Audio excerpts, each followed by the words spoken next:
Welcome, everybody. We are live here in the locker room, Sports Interaction. I'm Shawn McCormick.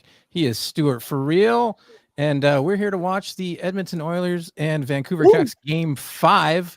We're all fired up here. As you can see, my man's wearing the Oilers jersey. He's rocking a little McDavid, a little foreshadowing. Maybe he likes McDavid to get on the board tonight. Maybe. We'll have to wait and see. Hey, man, welcome. I know you've been doing some stuff with Sports Interaction for a while now, doing the streeters, having fun outside of the stadium. Yep. How's the experience been? You've been loving it. A lot of fun reactions. I got a few questions to ask, but I'll let you take it from here. How have you been enjoying it so far?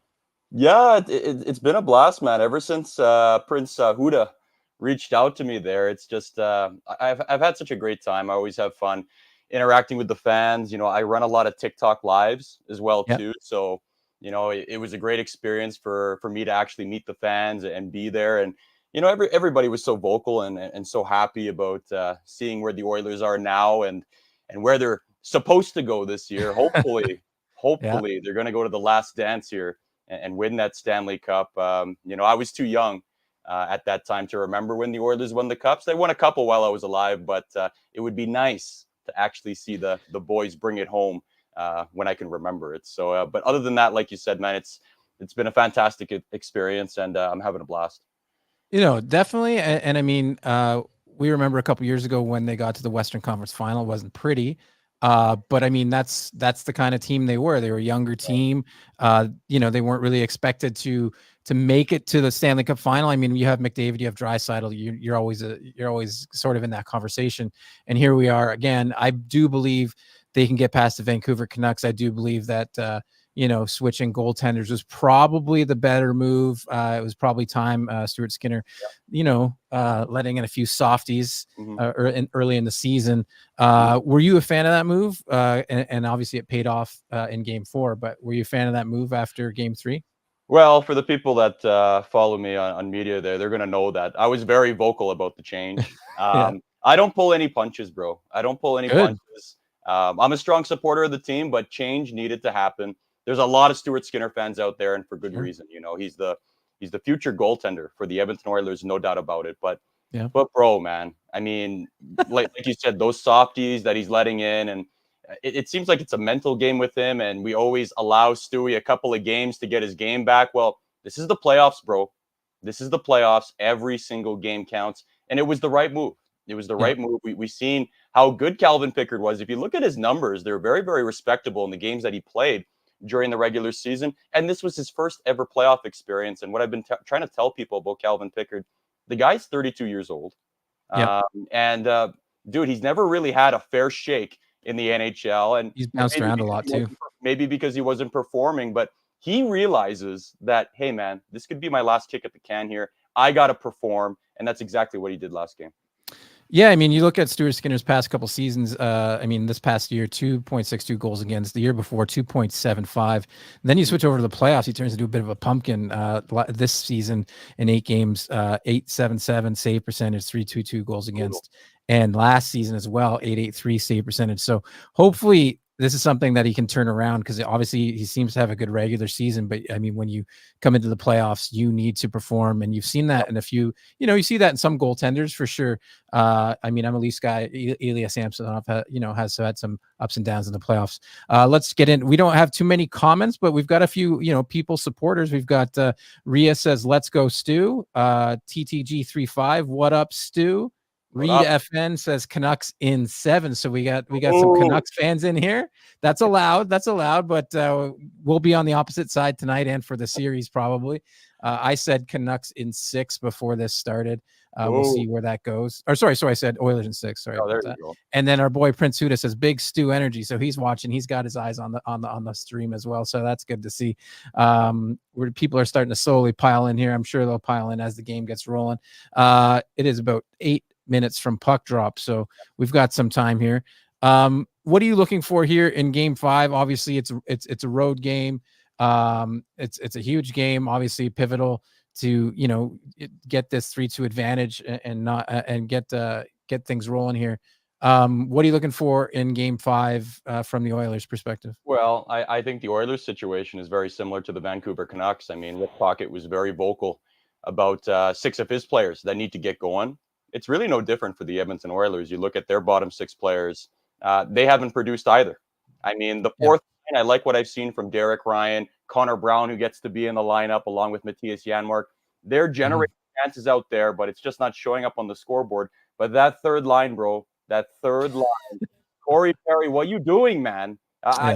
Corey Perry showed up for the first time with this, I don't know, this lightsaber move that gone viral everywhere. That's the first thing he's done in the playoffs so far. So that third line really needs to step up. That's where the Oilers really need to improve, man, if they're going to beat the Vancouver Canucks tonight, because you know the big boys are going to show up. Connor McDavid, which we talked about a little bit earlier, Zach Hyman, the league's leading goal scorer, and of course, King Dry, the greatest playoff performer in the game right now. So you know the big three are going to show up. We need to see more from the Oilers' bottom 6.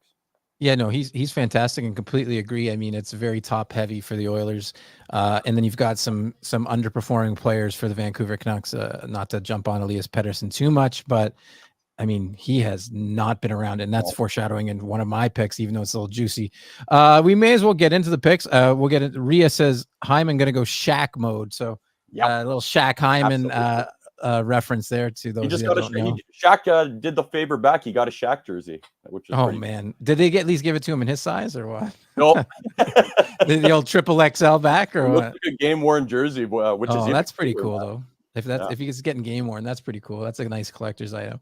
Let's go through our picks. I mean, you got an SGP for us that we got put up on the website today. So you're doing better than me. I've done like 50 of these, and I haven't had one on the marquee. But let's go into our picks. So, Shawn, I was like, if I'm gonna advertise an SGP, I was like, I have to believe in the SGP. So for sure, for all the viewers that are watching, I went ahead and placed my bet for this as well too, just to show you that I believe this will happen. God, please. Yeah.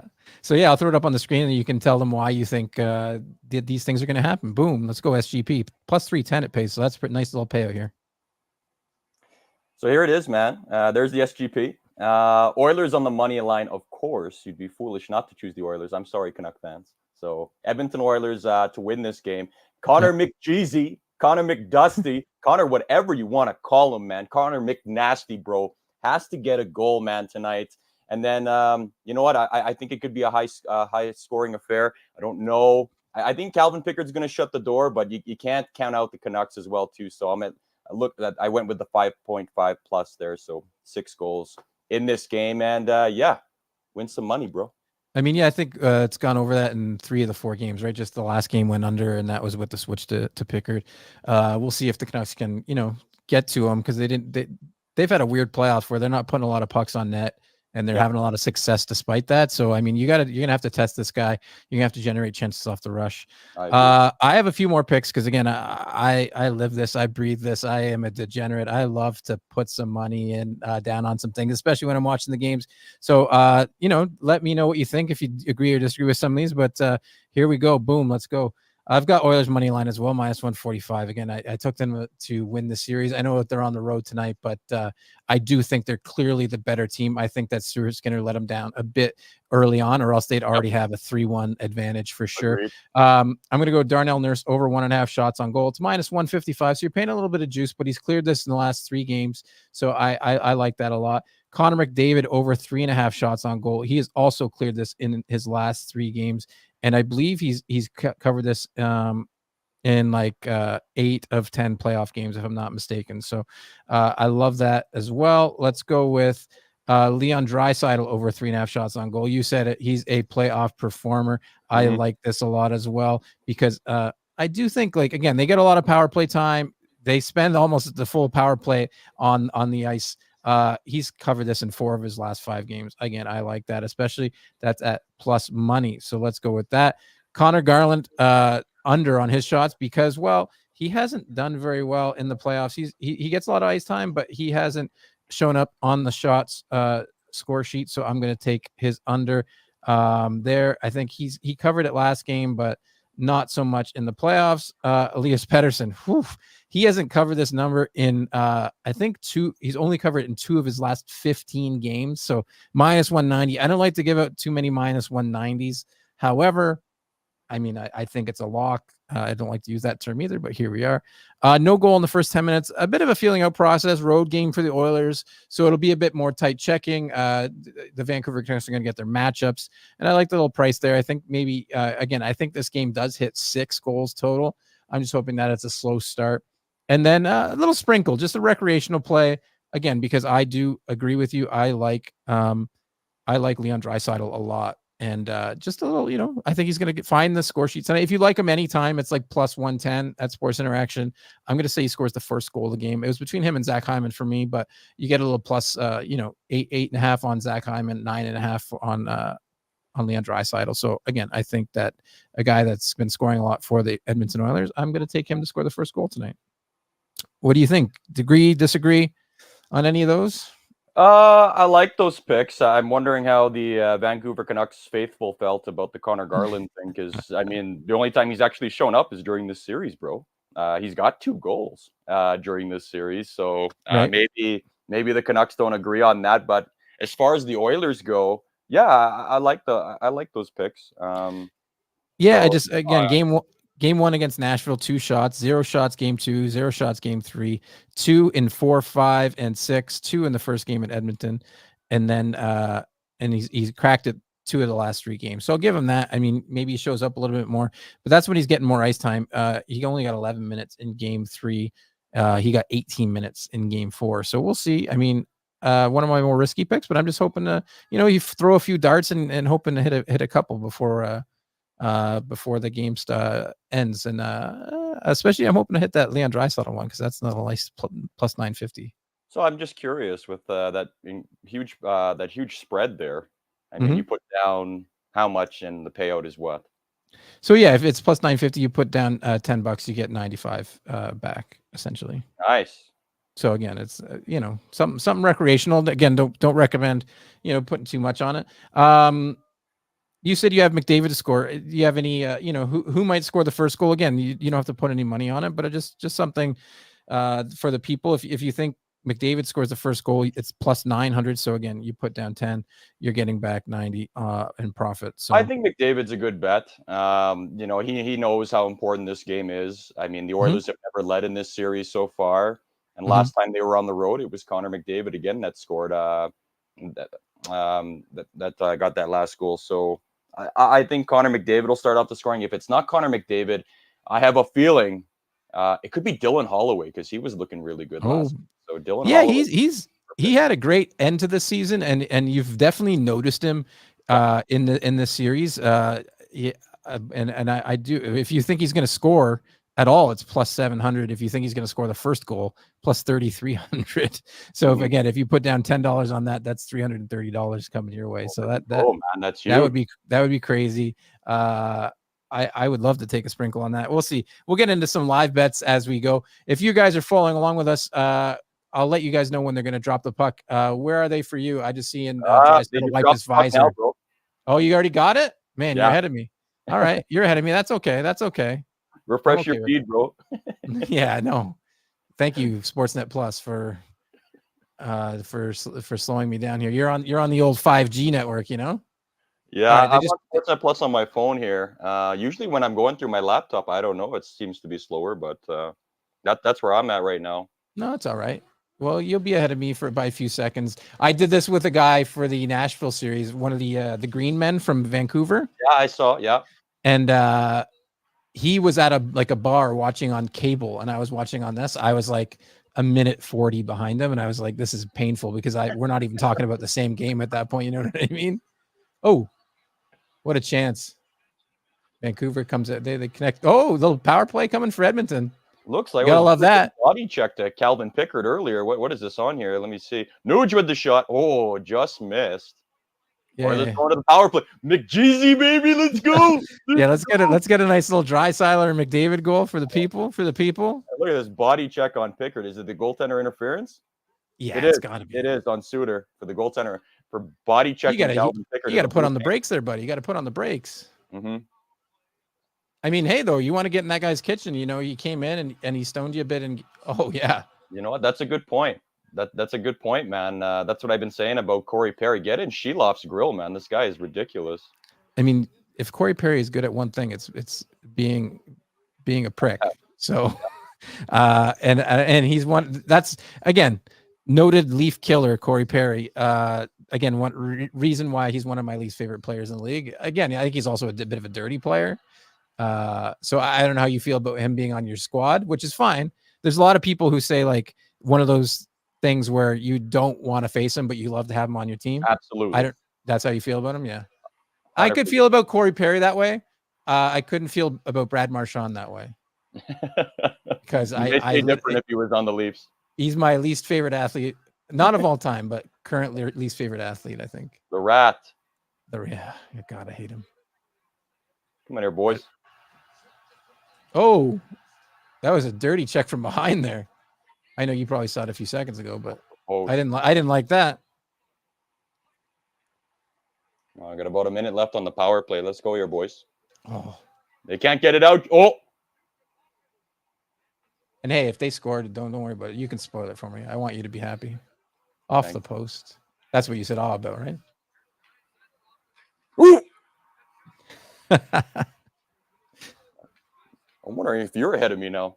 No. Oh, come on, guys. I'm at 1804, 1803, 1802. Okay, you're definitely behind. Yeah. About 15 seconds. That's all right. Let's go here. Sorry, people are commenting, and I'm not paying attention here. Sorry, guys. Reed FN dropping some things. There's only one analyst that the Canucks has winning this series. Put some respect on their name. I don't know who. Comments. Jeez, I haven't even been looking at these. Yeah. And then Kale says, "Let's go Oilers." Fogle. He likes Fogle to score. And he also says he's got to go. He's too far behind. Sorry, Kale. 40 seconds behind. I know it's tough. We wish we could sync up with everybody, but that's Kale.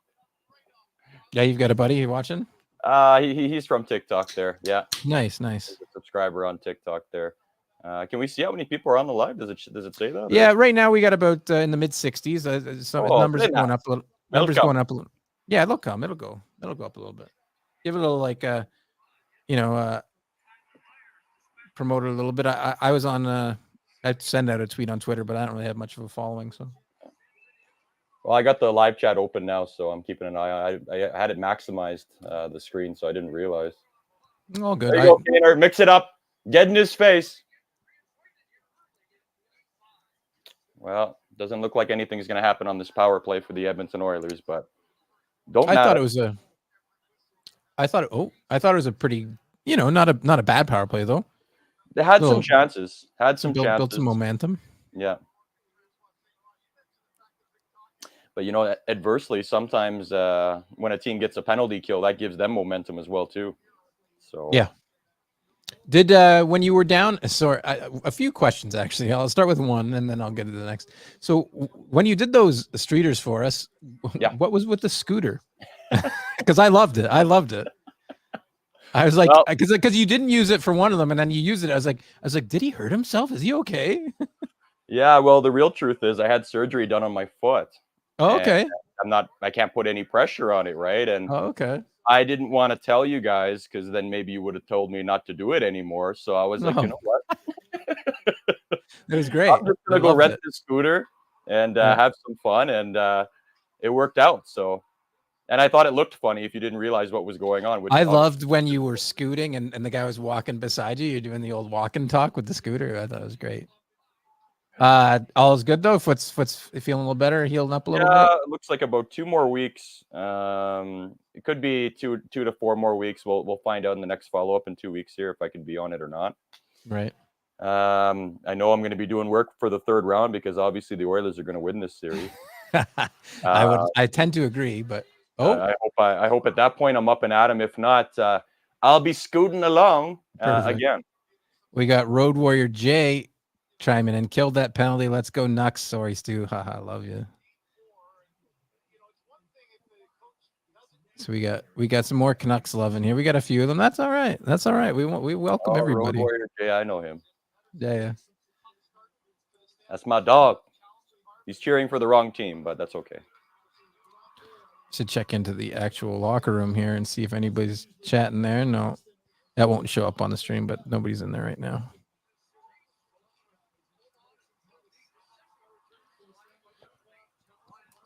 My other question is, when you get down there, have you had any the luxury of actually getting into any of the games, or you just get there and go home and watch? Well, the first round, basically I stayed there in the moss pit, just running around during the intermission, going live all the time, which nice. Did really, really well for the channel, and obviously some more notoriety for you guys as well too. We welcome that. So for the first round I did. The second round, not so much. Second round, I pretty much was just out there during the lineups, and then watched a little bit at the fan park the first day, and the second day I went home to go watch the rest of it. So yeah, that's pretty cool. I think when you do those lives, and even when we do stuff like this, like live stuff does a lot, because people always want like the instant reactions, TikTok, right? Bro. Huge. Yeah. Yeah, if I could find a way to do this on TikTok. Canada, let's go shoot that! No! What? Did he save that? Yes! Oh, Vander Kane. Let's go! Oh, well, that's the first goal lost, but that's all right. Oh, there's Oilers Nation in the arena. They've had so many events going on at Rogers Place. Yeah. But they've just had the fan parks. But yeah, man, looks like they got a full audience there. And he was so close on the one play on the wraparound here. Didn't go. They stick with it. Draisaitl, Holloway, Kane. I love the look at that line, man. I told you those guys were buzzing last game. And boom, there it is. And what's that? Canucks have 0 shots on that so far. Oh, Kaner goes 5-hole. Kaner goes 5-hole. I have a feeling that Sheloff's weakness is 5-hole, man. Well, yeah, people are just sorting this guy out, right? They haven't seen a lot of him, obviously. And to be honest, he's been very good. I didn't agree with Draisaitl's comments after the game, saying like, the post is his friend or whatever. I thought, he's pretty good. He made a lot of saves. So, I mean, again, I don't think he's not in the league of a Thatcher Demko at all, but I thought he's represented himself pretty well so far. He's done phenomenal, bro. He's done phenomenal. I mean, if the Oilers had the kind of goaltending Sheloff's was given the Canucks, this series would be over, bro. It would be over.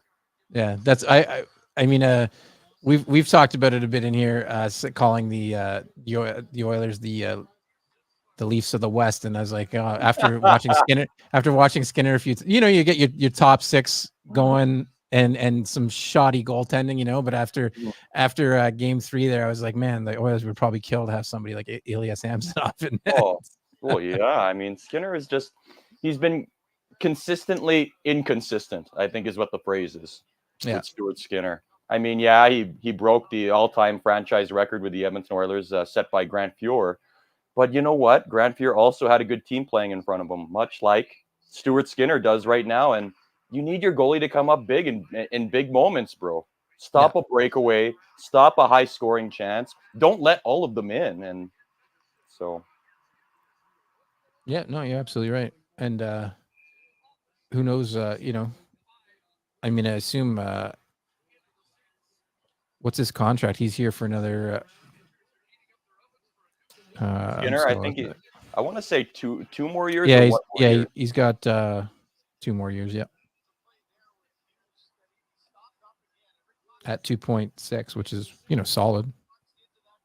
Not really paying too much for it. So I mean, if he can continue to play well in the regular season, that's definitely worth keeping him around at that price for sure. Rhea says, finally, Kane. Oilers need that depth scoring, and we talked about that before the game started. That those guys needed to step up. Reed FN Demko could come back 6th game or 7th game if it goes there. Yep. I don't know. I mean, it's tough. I mean, I think you go to Demko just because of the kind of season he was having, but you don't want that rust is a real thing. You know what I mean? That I agree. Yeah. I mean, he came back for the playoffs after taking all that time off, and what does he do? He gets injured right away again. Yeah. So what do you do when you have a goalie like Sheloff who's been proven that he could be a starter, bro? Yeah. Yeah, no, for sure. I mean, obviously they're going to play Demko next year, but yeah, it's tough to go to him rusty, cold, hasn't played in a few weeks. Yeah. But yeah, it's a good point, Rita. I mean, maybe you put him in and it's loving your reaction there. Maybe you put him in and he looks fantastic. You know, who knows? Yeah. No, they had a high danger chance there. Pickard shut the door though. They're still on the attack. And Vinny Desharnais, by the way, gets on the score sheet for the Edmonton Oilers tonight. He picks up that secondary assist on the Evander Kane goal. Right. He's been solid shutdown defenseman. I like to call him Frankenstein on skates. The guy's just a freaking monster out there, and that's all he does. Guy. He just destroys people and shut down, but gets on the score sheet tonight. You got to love it, man. I don't like that. I think Pettersson just got 2 shots. They only give him 1. So one on the board. Yeah. So I'll take that.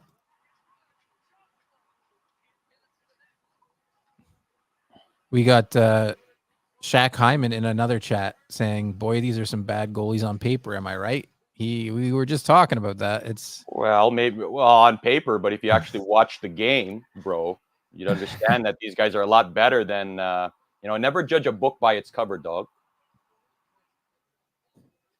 Okay, I got a commercial break here.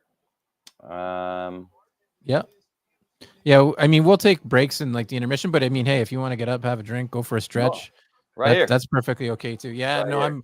I'm drinking a little Monster tonight because it's 10:30 here. I'm a night owl, but we'll be here till about 1 a.m. on my time. So I hear you, bro. I'll be always up until like 2 a.m. and get up at 5 or 6. It's just never ending, man. I'd love to have my signature vodka soda, or vodka water, but I don't know. I'm healing right now, so it's probably not a good idea. What are you? I won't go into your details, but are you off your day job currently then, or what? No, I'm still going. Okay, all right. I didn't know if you couldn't because of your foot, but that's good. That's good. Gotta get that money. I'm probably not supposed to, but I'm like, you know what? Whatever. I'm in the office most of the day, anyways, and yeah, I'm one of those guys like, I slipped and I fell. Got to get that money. Reed FN again. Thank you for your comments. I feel like the Smith should go to Abbotsford and Sheloff should stay. Yeah, I mean, I think the Smith is going to be a free agent. Again, I like to Google these things to double check, but I'm pretty sure he's a free agent. So he will probably not be with the team next year. And what's sad about that, Casey DeSmith actually put up some good performance for the Vancouver Canucks. Not towards the end of the season, maybe the final game against the Oilers, but his numbers fell off. And then starting in the playoffs, he was okay. Then he got hurt, and then in comes Sheloffs, and he's obviously taken the job from him. Just a live look here at the odds here. We got Oilers are minus 275 on the money line with a 1-goal lead. That's not actually bad. I don't mind that, especially if you think that the Oilers are going to win this game. Vancouver is plus 210 on the money line. And then if you like the Oilers to win by 2 or more, minus 1.5 is minus 115. And the total is 6.5, minus 150 the over. Man, that's tempting. I like the under maybe there. 7. It's tough. I'm not going to jump in yet. I'll wait till the end of the first and see what happens before I jump in on anything live. I do have a couple of losses on the board already tonight, which is no bueno, but man, we're only 7.5 minutes into the game. I know. Trust me, I know. Well, I took the no bet in the first 10 minutes, which What a save by Sheloff on Connor Brown. When I was at the watch parties there, I asked everybody, who's going to score the first goal for the Edmonton Oilers, who's going to get the Oilers back into the game. So many people said Connor Brown, and this was before Connor Brown was even in the lineup. It was even playing, right? Yeah. He wasn't even playing. And there's a high scoring chance for him there, but you can correct me if I'm wrong. Again, I think wasn't Connor Brown like a 20-goal scorer like last year? Yeah. And then this year, well, not last year. He only played the 4 games with the Capitals because he was injured, right? Yeah. So he came back from like a was it with the Senators when he scored 20? Yes. Yeah, okay. And the former Leaf as well, obviously. Mm-hmm. We So that's scored. why, high expectations with him. And I think the pressure just got to him. He was trying so hard to score a goal that it just wouldn't happen, mhm. and finally when he scores, it's like an accident. Yeah. Didn't Yeah, he's even mean to score. played 71 games. He only got four goals. Dude, he had the worst stat in the entire NHL. He was the longest forward in the league with the most amount of ice time to not score a goal. Connor Brown set that record. Ugh, that's unfortunate. It's not what you want to be known for. No. But he's got some fans now, and obviously in the lineup tonight, because Oilers without Adam Henrique, one of the guys they acquired at the trade deadline, who's really supposed to be a big part of this team, isn't even playing. Right. Yeah. Yeah, it's tough, man. Like you always think about it, and like when players underperform in the playoffs, and you're like, what do we do? You can't sit them. Mm-hmm. In some instances you can, but like you look at a guy like Mitch Marner for a few games, and you look at a guy like Elias Pettersson now, who admittedly he's like, I'm trying. He's like, I'm trying, but maybe you're trying too hard, like you're saying. I don't know what the answer is, but you can't bench guys like that, 100-point guys, but yeah. But you can definitely shift up the lineups and put them, move them down a little bit. But it's tough not to give 100-point lineup, 100-point guys, 18 minutes a game, 17 minutes a game either, right? Mm-hmm. Because they can break a game open if they're having a good night and find their groove. Yeah, I agree. And the other guy out of that trade that the Oilers acquired, a lot of people want to see Sam Carrick, and I'm not sure if he's injured or what the case is, but he's not in the lineup either. Okay, we got another penalty to come to Vancouver, yeah. Or did I? Not sure what's going on here. Showing Stuart Skinner, enjoy the bench, buddy. You're not going to be playing anytime soon. Keep it warm. Keep it warm. I don't see. No, sorry, no. Nice stash though. Oh yeah. There we go. We might have a penalty now. That went out into the stands. Delay a game to the Canucks. We'll take that. Quinn Hughes going to the box. Perfect guy to go to the box. Yeah. Oh, no. Oh, Rogers Arena is quiet. Oh, yeah. You can hear a pin drop right now. Rick Tocchet, not happy. When is he ever happy? Well, I thought I saw him smile once upon a time. Reed chimes in. Do you think that if the Oilers don't win a cup within the next 5 to 10 years, that Dry and McDavid will leave? The window might be shorter than that. Well, I don't think so, because that's not going to happen. Like they're definitely going to win a cup within that time. So I think anything's possible if that's the case. McDavid and Draisaitl want to build a legacy. They've said publicly they want to build a legacy. And are you going to taint your legacy by saying, I give up on this team, I'm going to go somewhere else? No, man. I think there's a lot of pride that goes with the team that drafted you, and they want to make sure they get the job done. So I have a feeling they may leave after they get the job done. And I would be okay with it, kind of. It's tough, man. I mean, I agree that I think they'll probably stay, but I mean, they're going to both want some extra money. I know the cap will go up. Draisaitl's contract ends after 24-25, and McDavid's ends after 25-26. So, like I said, the window might even be smaller than that, but I do hope they stay. I mean, to me, obviously it's a little different than the Toronto Maple Leafs situation. Again, I know I talk about the Leafs a lot, but they have 4 guys who are getting overpaid a bunch. Oh yeah, what's happening with Marner? Is Marner going to resign? Yeah, so I think it's time for him to go, but you're also like going to sell him at his lowest value or whatever. I mean, I don't know. Oh, that's a nice pad save by Sheloves. So it's tough. But it begs the question, right? Like, how many times are you going to run it back with the same guys? But it's a little different when you have just 2 superstars that obviously, they lead the scoring race constantly, year in, year out, in the top 3, top 5 in the league. So I would obviously do as much as I could if I was Oilers front office to keep those guys where they are. Don't let them get a shot. Okay, good way to pass it. Come on, Scorey Perry. How many did he even score once he came over to Edmonton, or what? Oh, dude, he had 12 goals. Buddy got it done, man. in a bottom six role. He actually played on all four lines. They played with him a little bit, just putting him everywhere. And he gets power play time here and there too, or was getting. They've put him on that second power play unit. Maybe he had 1 or 2 goals on the power play. Oh, yeah, he had eight, yeah, with Edmonton, 4 with Chicago before he. Yeah, so total of 12. So 8, there you go, yeah. But no, he produced, man. He did his job. That's why I was very, very surprised to see in the playoffs, like, bro, what are you doing, man? Pointless. Mm-hmm. Pointless in the playoffs, but, not being too much of a negative. I don't look at a plus minus, it doesn't hold much weight, but he's like even, and he's only got 6 penalty minutes, which is pretty good for Corey Perry too. Excuse me. But even that, he's not even really putting pucks on the net. You're 1, 2, 3, 4, 5, 6 shots on goal in the playoffs too.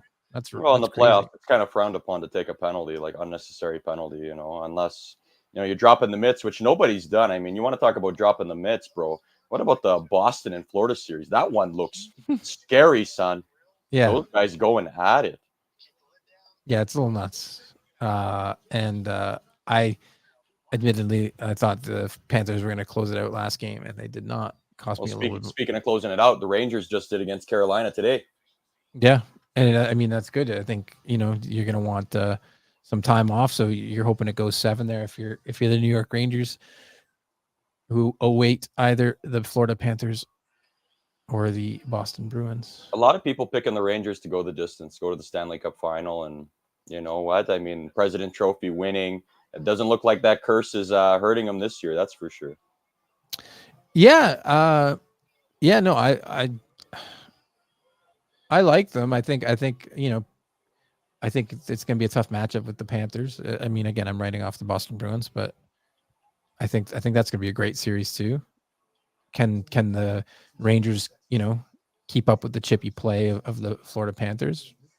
And also, Florida's got that great defense and goaltending as well. So that'll be a tough matchup. I'd have to look at the odds, but I might leave Panthers, but I think Panthers. They just look like the better team. I think Bobrovsky, he's got a chip on his shoulder from going the distance last year and not winning it. So I think Bobrovsky's highly motivated. So that's why I have a feeling.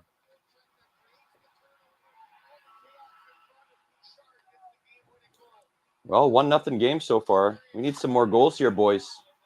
Preferably for the Oilers.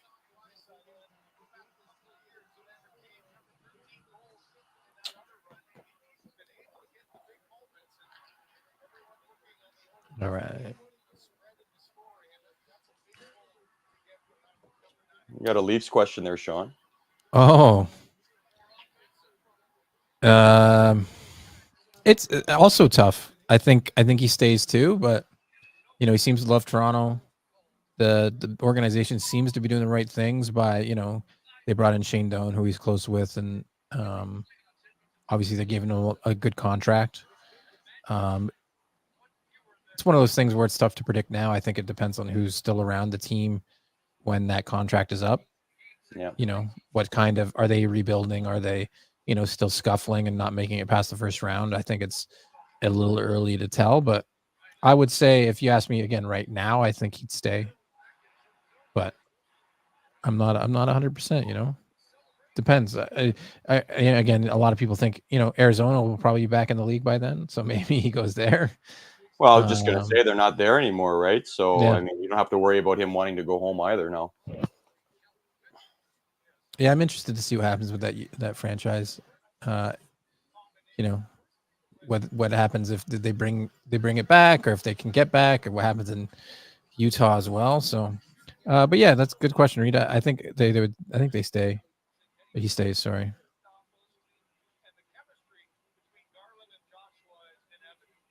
Shots are even, Steven. Oh, no, never mind. Vancouver's got more shots now.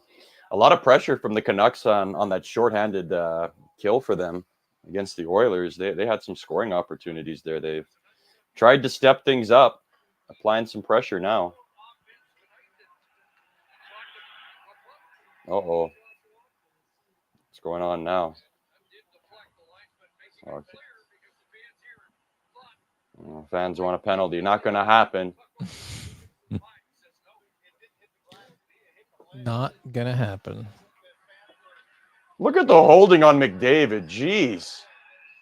Like, good grief.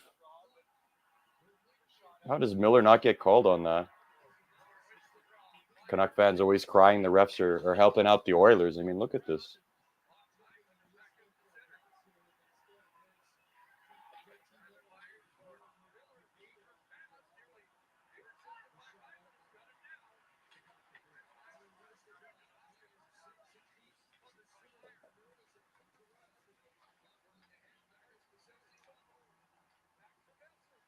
So I'm assuming the Green Men are at the game.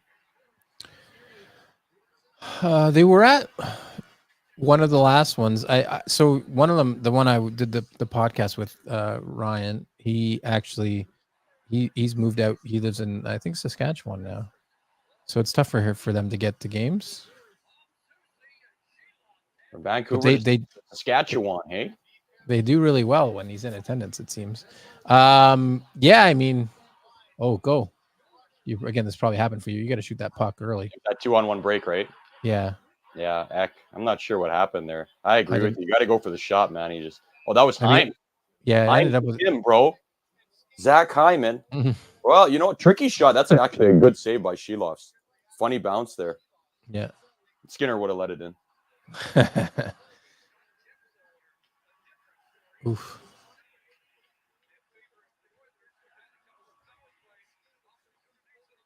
So more shot attempts for the Oilers, but there we go. Let's go here, boys.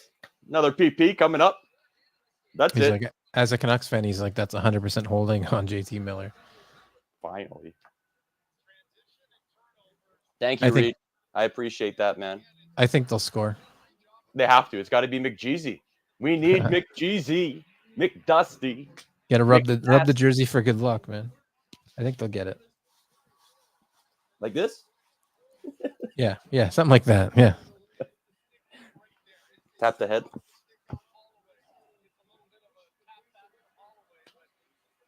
Oh, Ian Cole. I think a lot of Canuck fans. He's looked a little shaky. A lot of people mistaking him for an Edmonton Oiler, a secret agent Edmonton Oiler. He's had a couple own goals in this series. Poor Ian Cole. Make him pay. Make him pay, boys. Ref doesn't suck, guys. He's just doing his job.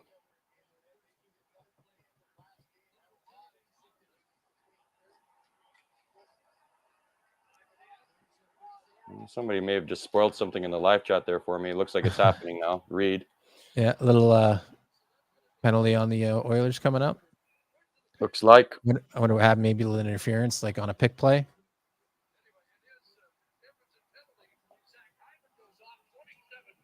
Well, he got rubbed out pretty hard against the boards there, Hyman. I didn't see anything on the cameras. Me neither. Maybe Hyman a little retaliatory when he got hit on the boards. I'm not sure. I don't know. It looked like Zadorov was just holding him up on the boards there. I don't know. That's not a hook. That better not be a hook. I think I saw holding the stick was the call. Okay. Which I think is pretty lame when he's being held up on the boards, but that's the call. All righty. 4-on-4. Face off in the Oilers zone. 6 minutes to go.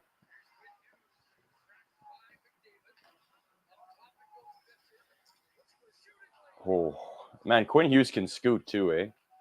Yeah, he's a top 5 defender in the league, I think. Easy. I don't know if Rhea says weak-ass call.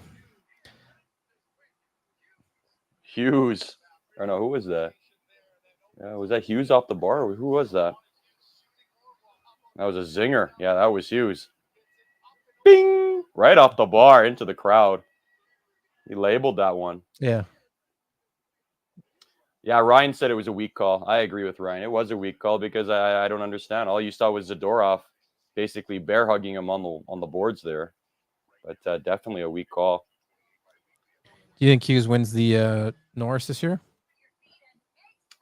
I think so. I'd be shocked if he doesn't get it. I think the other one that was in contention, Noah Dobson on the Islanders. Big surprise story for them. You know what? That was my wild card pick. I actually picked the Islanders to go the distance this year because of how they got into the playoffs. So I was thinking they were like the Florida Panthers of last year. You know, Panthers 8th seed went the distance. Patrick Waugh, the guy's a winner. A little crazy, but he's a winner. Very crazy. But he's a winner, and you know, he basically willed them into the playoffs there. So I thought maybe they would have gone the distance, but no go on that one. Yeah, it's tough. It's one of those teams where they just like, you know, they have a good team, but like nobody stands out to me on that team. Like just like you said, they have got some good players. Noah Dobson, you know, Brock Nelson, but like no bona fide superstars. Like, Dobson is on the rise. Sure. But like they don't have a star, right? Like to me, they don't have like a star. They've got decent goaltending. They've got man, what's his name? They've got the one star for sure. Help us out in the live chat there, guys. Man, what's his name? A small guy, speedy guy. They got Bo Horvat, Anders Lee. Yeah, are you talking about Matt Martin? No, definitely not Matt Martin. Former Leaf Pierre Engvall. No, he's usually in the All-Star game. Yeah, not seeing anybody. He should be at the top of the list there for scoring. Let me see their stats here. In the regular season, he should be. I don't know why. Barzell, Dobson. There you go, Barzell, bro. Barzell. Yeah. Right, I said him okay. That's you must not have heard me. Yeah, no, he's good. He's good. To me, he's 80 points in 80 games this year. Point of player, point of game guy. Whoa, Quinn Hughes, game record here. Matthias Echo. I need a few more shots on goal here. It was 3-0 for the Oilers. Now they're shoot the puck. Oh.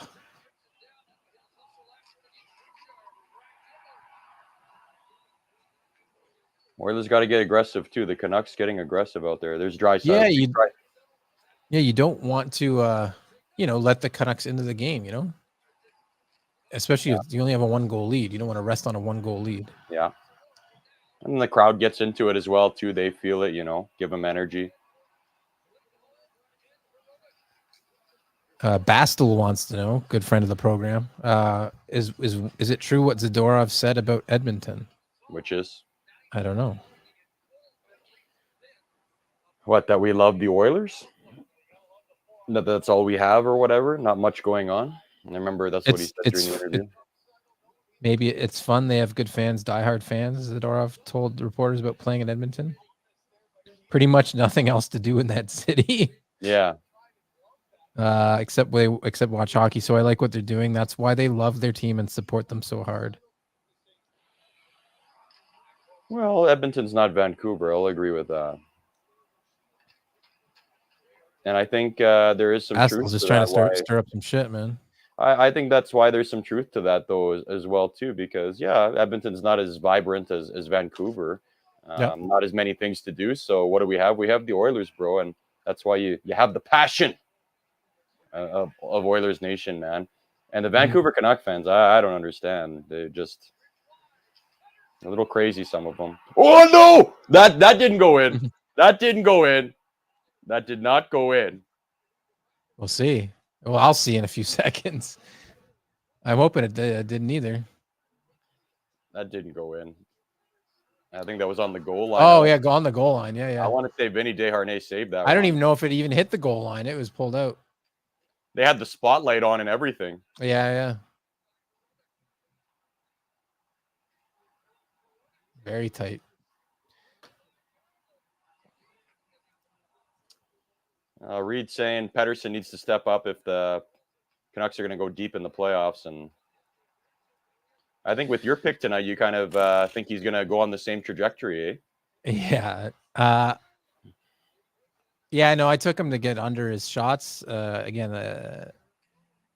I think he's very important. You can't have a guy who gets 100 points in the regular season just not show up. It's very, very disappointing for your team. Oh, what the heck was that? And there's no call. Freaking board. What the too many loses his. There's helmet. also maybe some too many men there too. Oh, geez. It was brutal, right? Yeah, there's a couple of hits there. And look what happens. Look what happens right after that. Your boy. Kind of told you, man. Oh, is that Susie? Carson? I thought that was Garland. No. But look, no call on that boarding. Yeah. And look what happens. They score right afterwards. I don't understand how you don't call that. Oh, Desharnais right on the goal line. Oh, pulling it off the goal line. Yeah. Showed the replay of it there, and then Susie rips one.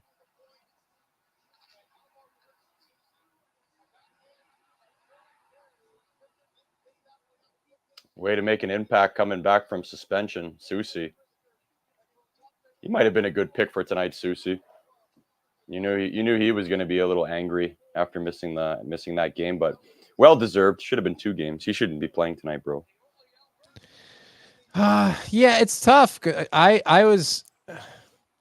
You have to always have control of your stick, right? That just like happened so split second that like he obviously I don't think meant to hit him in the face, which again he did hit him in the face. So I think the 1 game was the right call. When it first happened, I said there should be a fine, and that was it. But I'm happy you got a game, and I think 2 would be maybe too much. It's just tough because he cross-checked him in the face. Yes! Matthias Janmark! What did we say at the start of the show, Sean? That bottom 6 had to show up from the Oilers, and that 4th line, they were buzzing, bro, and they finally make it happen. Brownie and Yan. Connor Brown, nice pass. Oh yeah, beautiful. Oh, Susie on the ice. Oh, Oilers fans chirping. This game blew open in a hurry. I was worried Connor Brown wasn't going to make that pass. I'm glad he did. I was like, shoot it, but he makes the right call on the 2-on-1 there. Perfect. Ryan says, Zadorov minimizing hockey fans cheering for their hockey team is kind of hypocritical, right? Especially that he plays hockey. Yep, exactly. You get that a lot, though. I like when, I mean, at least people are showing a little bit of personality in the media. Hockey players are the worst for that. Yeah, it's true. I didn't overly mind his comments. If anything, I thought it was going to infuriate the Oilers a little bit more. Oh, Kulak picks up an assist, secondary assist on that. Lots of depth showing up tonight, Sean. Yeah, I'm going to take a look at the odds here in a second.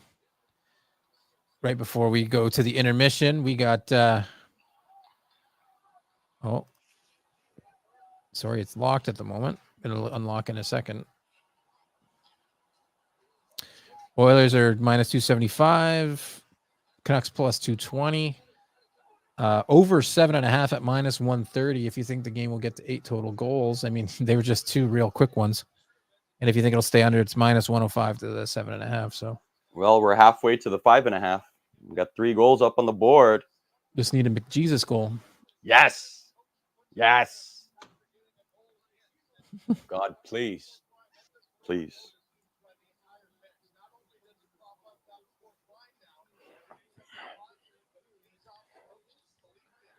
This game picked up really fast.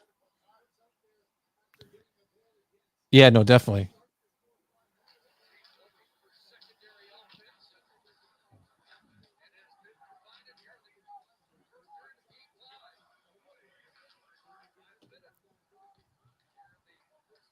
Have you always been an Oilers guy? I mean, growing up, you just always been? Oh, yeah. You know, when I was younger, we had season tickets growing up, so Oilers is all I knew, bro. And, you know, I just wish what I'm doing now, I would have started a long time ago. I only started doing this like a year ago, you know. And okay, nice. And I've been having a lot of. It's nice just when you're having fun, you know. Even all those late nights, it's like I enjoy doing it. So, but yeah, I've been Oilers for life, bro. But you know, I live in Calgary now. I lived in Vancouver for about 4 years as well too. So I'll Yeah. cheer for the Flames. Oh, I'll cheer for the Canucks, but not over the Edmonton Oilers ever, ever. You know, if it's a home game, they're not playing the Oilers. Yeah, I'll go yeah, support the team. It's where I live. You know, support the community, right? But definitely. never against the Edmonton Oilers. Oilers all day, every day. No, I agree with you. I've been a loyal Leafs fan. Same reason. Dad was a fan. Grew up in the area, so it's painful though. It's painful. But you know, the other feeling as well too, living in Vancouver and Calgary. I mean, I made sure to go to every single Oilers game. It's just a different feeling, you know, to cheer for the boys when you're on the road with them. You know.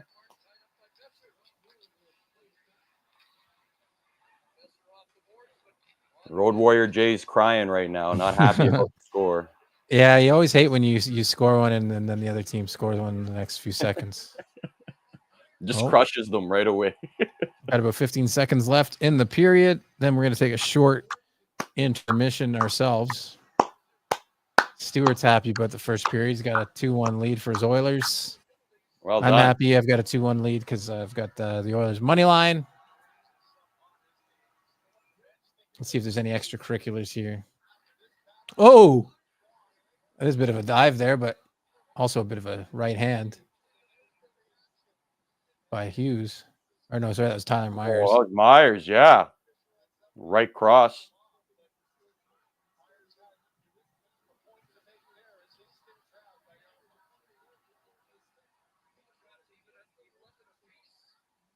It was Janmark who took that. Yeah, I think that's fine to let it go, I guess, especially after you didn't call the holding stick there. All right, well, let's take a quick break. I know we see some people piling in here. We're going to take a quick break. We'll be back for the second period for sure. It's 2-1 Oilers. Let's see. We'll go look at the live lines quick. Minus 275 for the Oilers on the money line, plus 225 for the Canucks. If you think the Oilers win in regulation, minus 175. So it's a little better odds there, but you're risking it with the potential overtime. And yeah, we'll be back shortly for the second period, guys. So stay tuned. We'll be right back. Don't go anywhere. Whoop, whoop. Let's go Oilers.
All right. We are back. It is 2-1 Oilers over Canucks. It is game 5.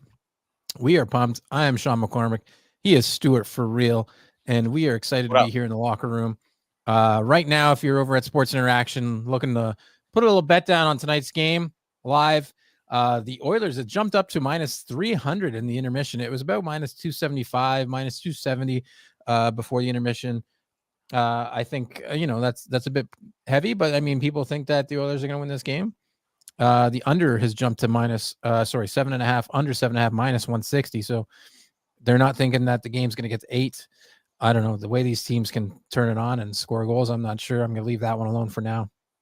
It might jump on the minus 1.5 for the Oilers, but the number won't really change from minus 105. It even will probably get into the plus money. I might wait to see if it's close near the end of the game, see if I can get some empty netter, equity there. So, how you feeling? How was your TikTok live during the intermission? You feeling good? Feeling great? Went pretty good. I'm hoping the viewership bumps up a little bit. Encouraging everybody, if they enjoy the live, to hey, come join us here, man. And if you want to get in on the action, you know what to do. Sean delivering the goods, giving you the updates throughout the game. We got Dilly Bar just joined us. He says, "Let's go Oilers." Oh, I love a good Dilly Bar. Yeah, I would love that. Dairy Queen. I'm eating some gummy bears over here, so I'm good. You got all the good stuff over there. You got yeah, man. I had some chocolate covered Oreos in the intermission. I got some snacks over here. Snacks on snacks. I got to keep. I got some energy drinks. I got to keep the sugar in me. Keep my energy going high for the rest of this game. It's been a good game though. It's been a good game. No complaints for sure. That one Canucks fan. Minors for Myers and Janmark looks like to start off this game. Yeah, no, that makes sense. I mean, we were wondering whether something would happen with the maybe embellishment, and maybe they called the holding the stick, whatever on Janmark, and a little right cross, like you said, from Myers. So, and hey, that to me, if 4-on-4 favors the Oilers, you're gonna bring McDavid and Draisaitl out there. Yeah. Lots of people joining from the TikTok live. They're good to see. That one Canucks fan said, "Yeah, I even got Canuck fans, bro." Surprisingly. Hey, we're I wouldn't say we're unbiased. We're rooting for the Oilers here, but I mean, we welcome all Canucks questions, all Canucks fans. We're happy to have everybody here. Yeah, TTG35. What up, dog? Thank you for joining. Here we go. We're underway. In my opinion, Susie was not tripped. He lost an edge. And you called it, man. They called Janmark with the embellishment. Yeah.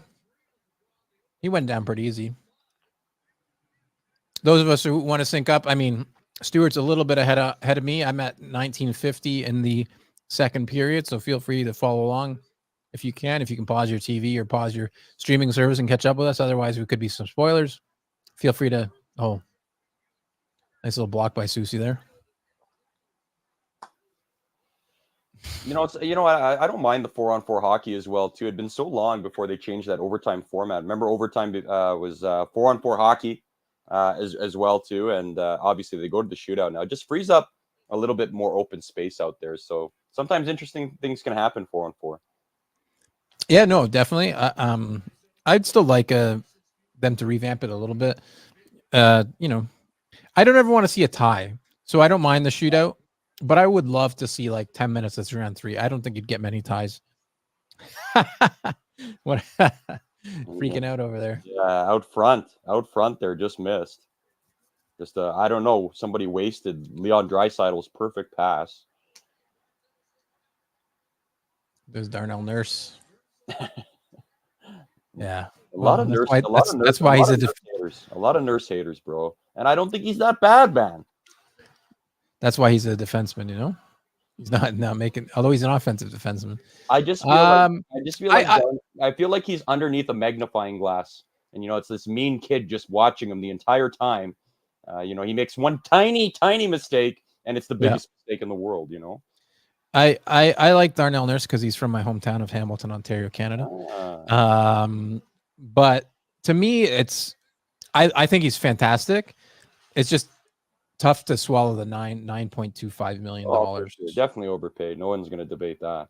And you're not, and that's a contract you kind of have to eat. I don't think I think he's very good, but I don't think anybody would want to, take that contract on either. No. So I think he's going to be an Oiler for the rest of that contract. Seems like he got some no movement clauses in there as well. So it seems like a few people are ahead of us. That's all right. Feel free to, cheer us on, spoil some things for us. I won't be offended. I'm not going to look. I'll I have to be strategic about when I look over at the live chat. I'll let you know who's commenting. Yeah, no problem. Yeah, commercial breaks only for Stuart. Right? Well, pretty much. That's what I've learned. That's what I've learned from running my TikTok lives as well. This is when we miss cable. You know what I mean? Like, yeah, I canceled my cable a long time ago, but like it's stuff like this where it's like, why am I this far behind? yeah. Especially like for me, like I like to gamble live. So similarly, I have to wait for a lot of intermissions and a lot of commercials to do it. Or, I just kind of like follow along on the app and make sure to see what's happening before I put in my bet. So that's where I am. Reed says Garland hurt with, he looks like he's hurt. He's grabbing something. Yeah, along the boards they're showing the replay right hip, now. Arm. Let's see what happens. Does he get crunched? Ooh. Well, There's no penalty though, or is there a penalty? Well, he was kind of going down already, but obviously went in a little forceful. And Fogel's in the box for it. He was already down on one knee. I think he lost an edge before going in. A little bit boarding there for Fogel. Looks like. Kaner trying to get an answer with Hughes out there. He's not happy, Fogel. So, some people chirping him in the box. I think Garland will be okay though. Oh, he's on the bench. He's right there. He's fine. Yeah.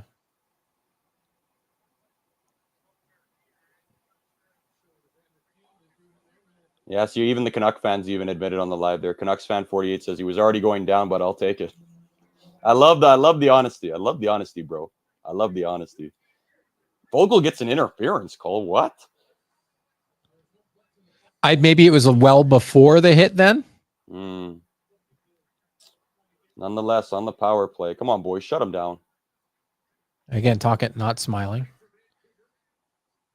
The ref's telling Tocchet to shut up and not. Well, that's the thing about Tocchet. They'll get a power play opportunity, and it's like he wants to fight somebody. I'm like, why? It's just who he was as a player. Maybe as a coach. Exactly. Part of his strategy. They're firing bombs from the point here. Oh. I'd like to see I know they just checked Garland to the boards. I'd like to see the Oilers pick up the physicality a little bit here. Shots are 12-11. I'm sweating some shot props here. I don't think I've hit any. Got a couple unders. I've got an under on Garland. He's got 0 shots. That's good. I've got an under on Pettersson. He's got 2, so I got to sweat that for the rest of the game. I've got some overs on the Oilers. They don't have a ton of shots, so I'm waiting for McDavid to score. McDavid at 0, Draisaitl at 1. What a save by Pickard Pickles. Hallelujah. That Skinner is not playing.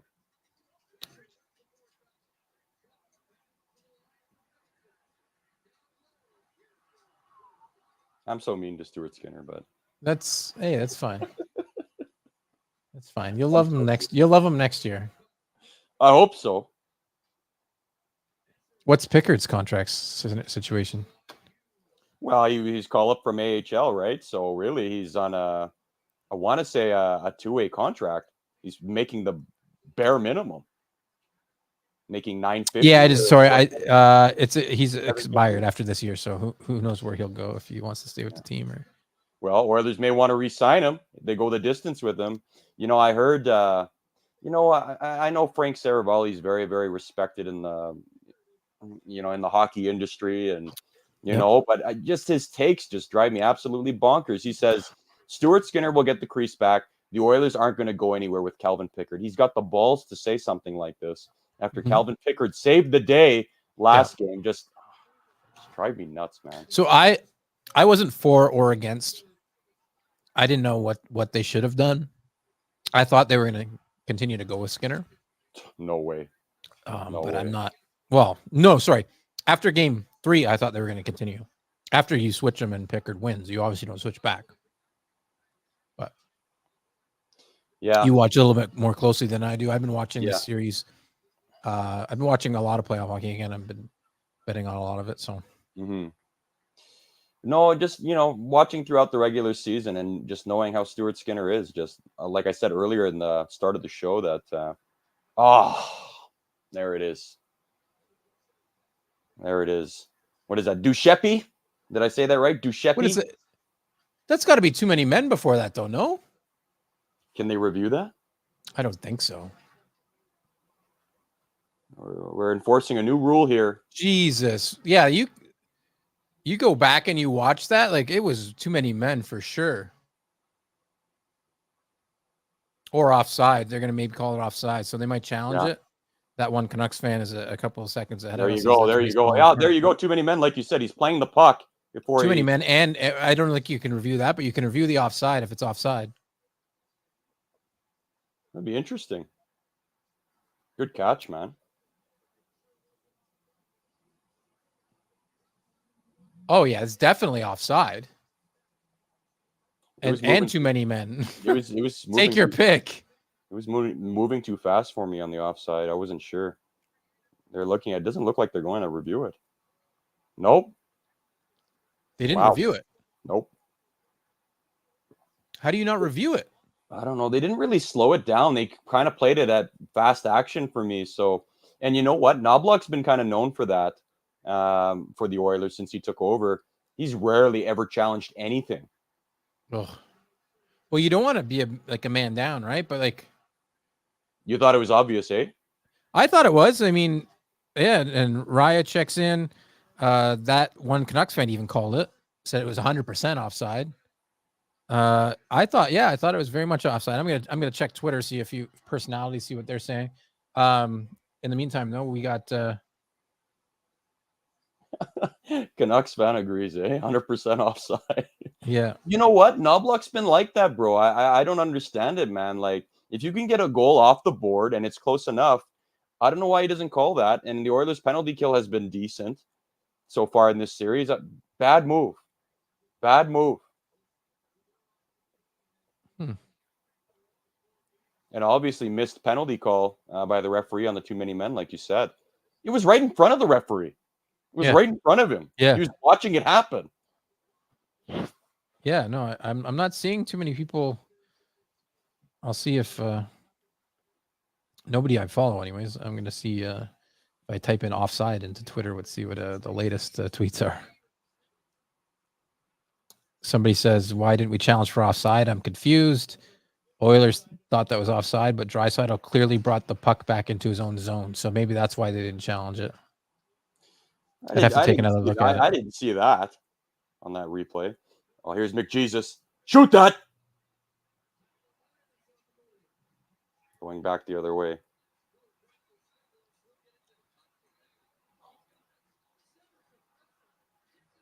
Damn. Again, I'm a bit behind, but Pickard made some nice stops there. Canucks fan says Canucks fourth line is less than McDavid. We obviously, man. I'm trying to look at what the lines are. They're locked here. They're locked here still. So let's see. I'll always read the opposite of what they say sometimes, just to drive them a little nuts. What, the Canucks fans? Yeah. Yeah. You obviously meant it's not what it says, but I made it sound that way. Yeah, no, I just saw it. I was looking elsewhere, looking at trying to get some odds here.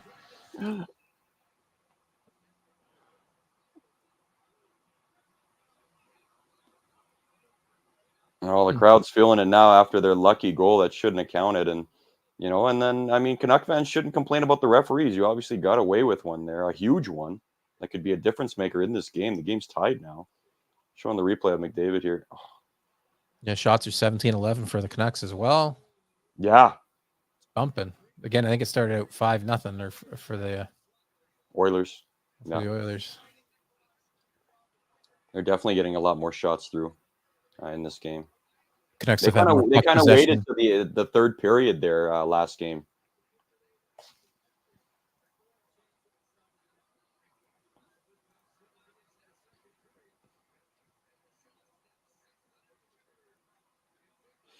That one Canucks fan, 48, says, I have 2 McDavid jerseys, and if they beat us, I'm donating them. Well, that is music to my ears. You've made it clear that you're going to donate one of those jerseys to me, despite the fact I have one already. Hey, you can never have too many jerseys. Yeah, I mean, Sean is on Just the get live it. as well, too. Maybe Sean wants it. Hey, I would love a jersey. I would support. I have a John Tavares jersey, a Matt Sundin jersey. Oh, proposing a trade or what? Those are some nice jerseys. Yeah, I mean, that's somebody who that'll be interesting to see if he sticks around after this year. He won't be moved. He's tough to move, but Tavares? yeah. Or you keep him and you hope that he stays for like $4 million. I'd be okay with that too, but he's getting old. He's moving slow some games. $4 million for 1 year for Tavares, you think? I didn't even No, I would hope. I just that's me hoping. Like I don't want to keep him on the team. But I would, 4 or 5 million maybe. Yeah, he's past his prime big time. But he's still young. He's like 30, 32, 33. Really? Yeah. I didn't realize that. 33, man. He's 33. And the Canucks, the referee's obviously on the Canucks payroll, getting these phantom calls. Oh, wow. They call that a trip or a slash? I'm trying to watch. If that's a slash and he went down like he got shot, so I don't know. I Good grief! Wow. I'd like to live bet the Canucks maybe if this is going to keep happening. It's got to go both ways. They make these kind of calls, man. It's got to go both ways, man. Yeah, show me the penalty. Vander Kane. Oh, that's. Stacy says the officiating is horrible. Sure is. We agree, Stacy. That was on the hands, so you're gonna get, and it's Vander Kane, so they're already looking at him pretty closely. You know what I mean? I don't know. I didn't see that on the hands. I thought he hit his pants. Stick, hands, somewhere in that area. He was in that area, but I don't think he hit his hands though. But I don't know. We see it at slow motion, right? It's tough. Yeah. Again, I'd love it for not to be a penalty. I'm on the Oilers here.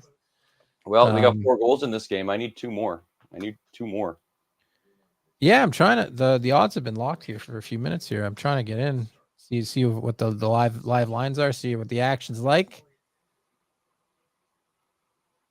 But I can't at the moment. We're waiting to see.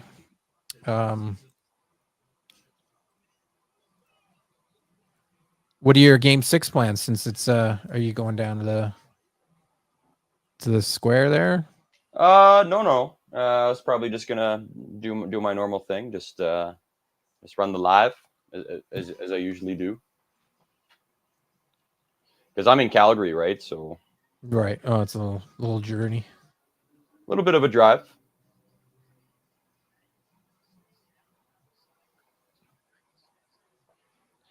Well, that's a decent drive, 3 hours, if in good traffic, hopefully. Usually 2.5, 3 if you're going slow.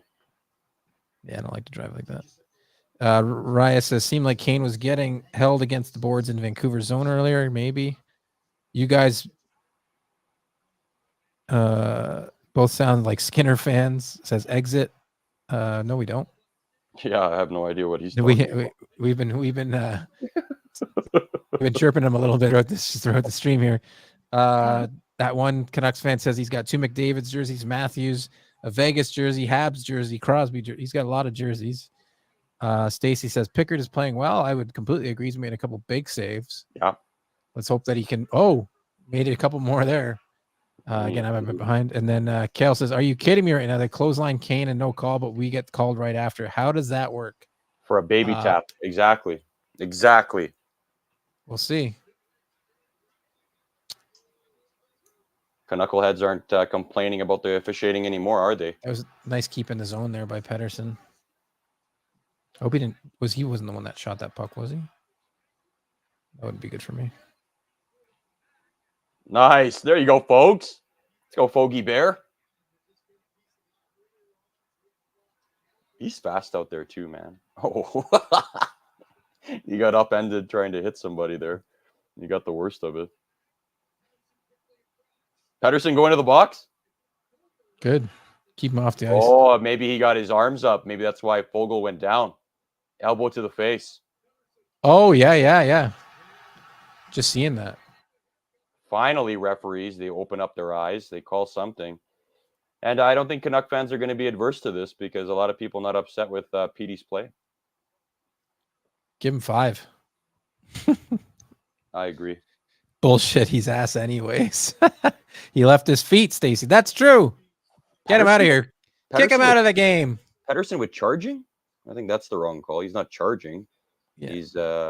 He's definitely got his arm up though. I'd say elbow for sure. I understand protecting yourself, but elbow to the face, can't do that. Rick Tocchet not happy. What else is new? Yeah, I don't get the charging. Look at the fans. They're littering the ice. Really? You can't jump up and do that though, right? That's where the charge comes in, even though he's not physically moving towards Fogle. I don't know. I think you can't jump. They must have got the graphic wrong. I thought charging was you can't take more than 3 steps towards a hit. Oh, give him another penalty for littering the ice too. Delay a game. And if you're an Oilers fan, throw a few things on there too. Maybe we can get a Canucks are getting all the calls, and all of a sudden they have a call against them, and they choose to litter the ice. Are you kidding me? Yeah, Raya. He jumped. You can't jump into somebody like that. So maybe you're right then. I thought charging was about the strides, but I guess jumping, they classify that as charging too. Yeah. Leaving your feet. Again, who cares what it's labeled as? It's a penalty. I don't, you know what I mean? Like almost contact to the head. I'd have to see it in slower motion, so that could even be a penalty. Canucks fan 48 says we have the most hateable fan base. I would agree with this. We work with a Canucks guy. His name's Justin Pooney. And he tweeted out the other night. He's like, if something about like the Canucks wouldn't are Canada's team or something. And I said something like, if they won like 3 straight cups with the roster they have, they'd still be the 4th most popular team in Canada because they're not touching the Habs, they're not touching the Leafs, they're not touching the Oilers. Nope. And that's just, again, I think it's a good hockey market. I think it's just they're an angry fan base. Dude, 100%. 100%. Dude, I have the busiest lives when the Oilers lose. Oh yeah. I think a lot of people do. They take over, man. Yeah. Yeah. About sprinkling a little salt on wounds. It's just like, here's the entire bag. Let me just dump it. I mean, cheering for the most hated team in the league. We get that a lot as well. And I think that is true. I think the Leafs are the most hated team in the league. I ain't got no problem with the Leafs. What kind of turnover was it? Where are you passing the puck to? Was that Fogle again? No, that was McLeod. What a dumb play. It's like, here you go, Canucks. Score on us. Okay, come on, boys. Clouder's got it back.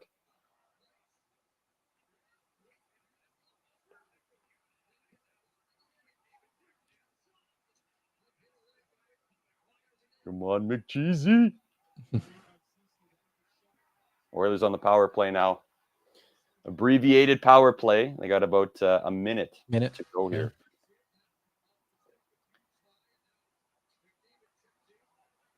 After Pedersen's jump to the face. Are we going to see a Bush bomb here on the power play? Hope so.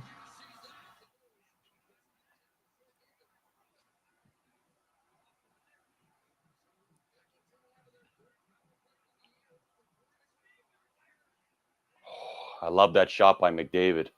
I just wish it went in the net. There's just so much movement on this power play. It's so good. Right? Well, I think it's just that's why it makes it like very, very hard to defend for any team. I mean, you got Nuge who works the sideboard and the point from time to time. And then you got McDavid just doing figure 8s around everybody out there. And then Draisaitl parked in his office from an impossible angle that nobody can score from, always scores. And then you got the Bush bomb. Yeah, I mean, they've got a lot of weapons for sure. Good speed. Where did that puck go? I don't think it was in his glove. Maybe it was, but and then good. of course, Good by Shelov's not to get to let it rebound there. Yeah. And then of course you got Hyman. Can't forget about Hyman. Parked beside the net all day. 50 goal scorer, man. Yeah, man.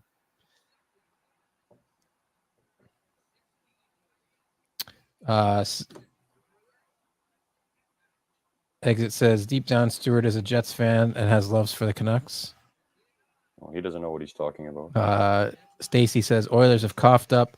The puck on our zone 3 times has to stop. Yeah. Uh-oh.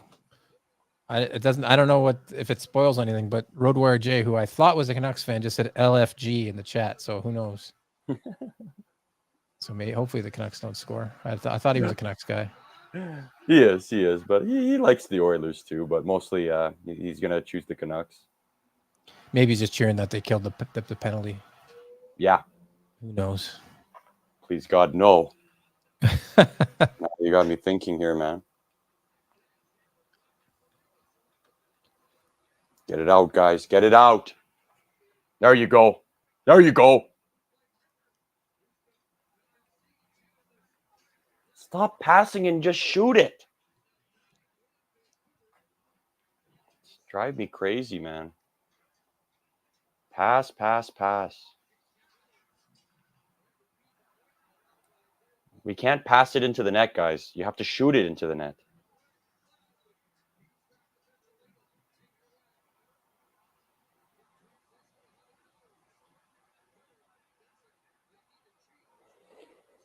Get nervous here, man. Yeah, nerves are hitting for sure.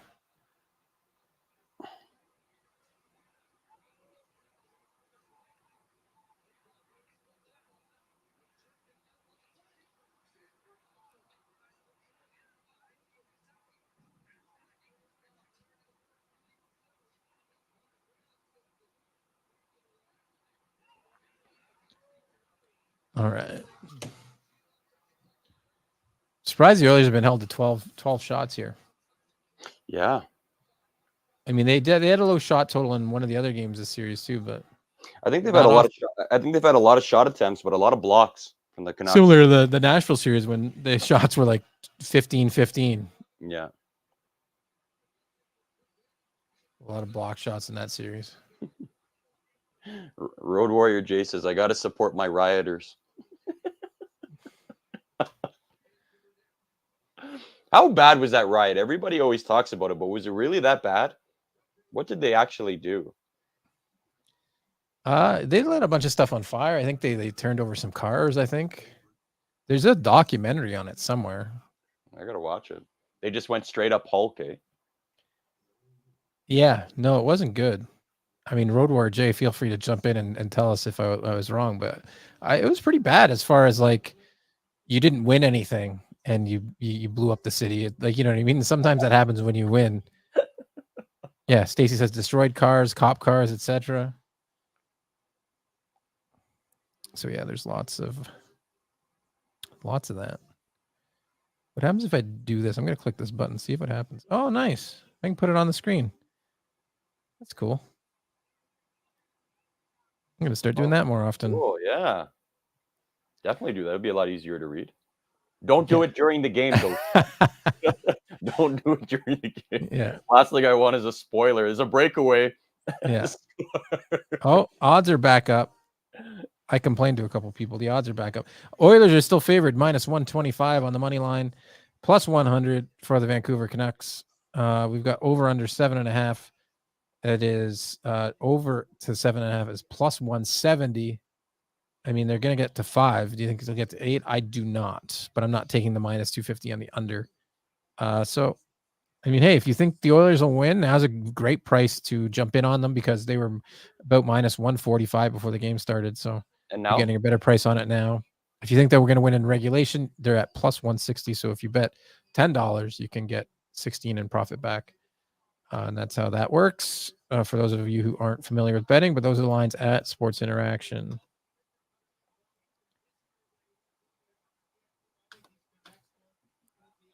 In order for the Oilers to win this, they need a Skinner special. I don't know what that is. Me neither.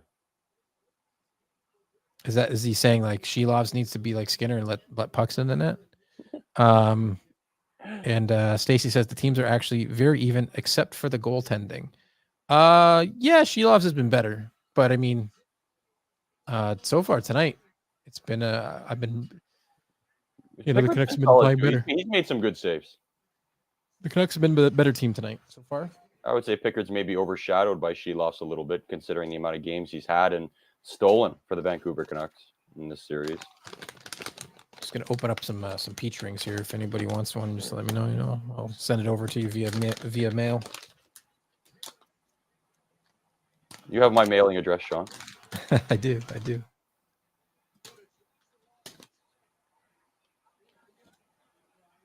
Interference on McDavid.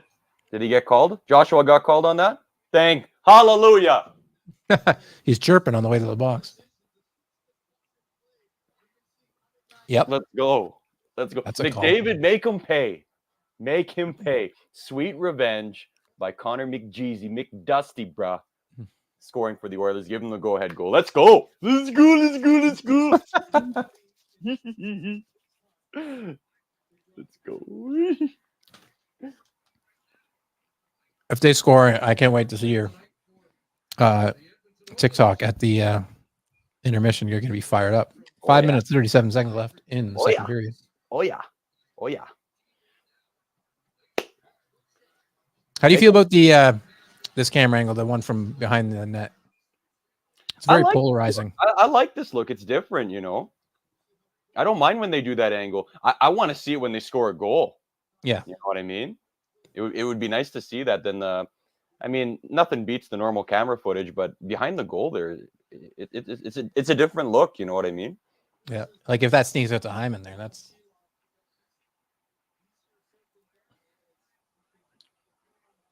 Yeah, Draisaitl and McDavid only one shot apiece here. Halfway, like almost second period's almost over. These guys got to get going. Uh-oh. I'm trying to ignore the live chat. I see something happening there. Got using my peripherals to ignore. No, nothing going on. Nothing going on. Okay. Exit says, in my opinion, Knobloch's going to be one of the worst coaches right now. Otherwise, nothing going on. Exit just sounds like a hater, bro.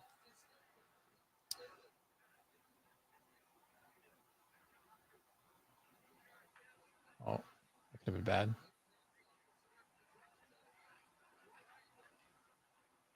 Oh, I think you should have shot that McDavid there a few seconds ago. Mm-hmm. Coming out for the corner. Too much passy. Shoot it. Puck's on net. Puck's on net. You know, that's what they say. Yeah.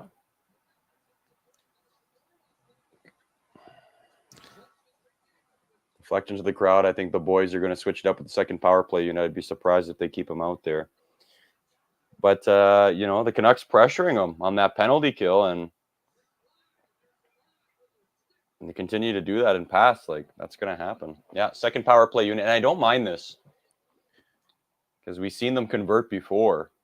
In the other game, the second power play unit did. And they only had, I think... we got Stacy saying, Oilers always trying to make the perfect pass. Mm-hmm. Very true, Stacy. That's what we were just saying.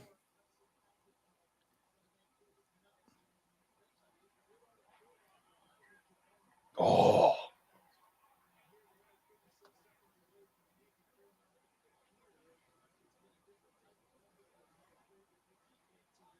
Come on, guys. At least these guys got a puck to the net, at least.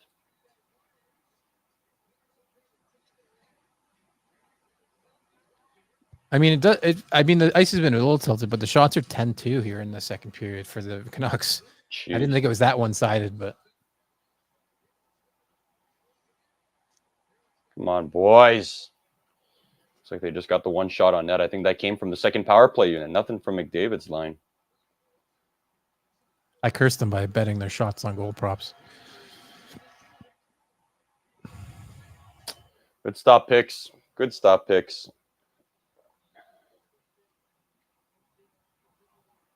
Ellertson says, whoops, what happened here? Pickard's positioning is much stronger than Skinner. I agree with this statement.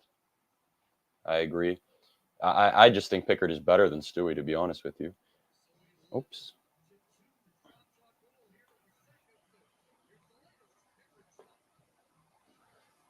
That one Canucks fan, it says Oilers legend Ian Cole hasn't done anything. He hasn't put the puck in his own net? Not yet. Not yet.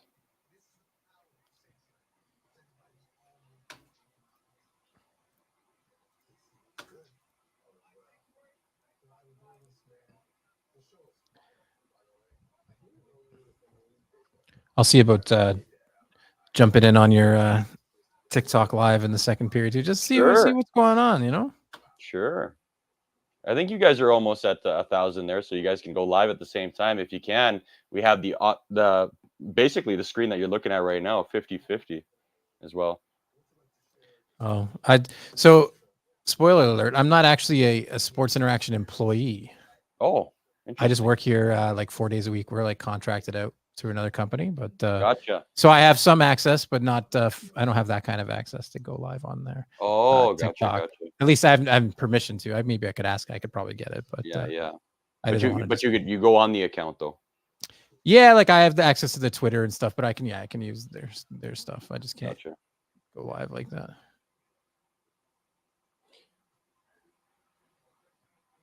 You know, exit.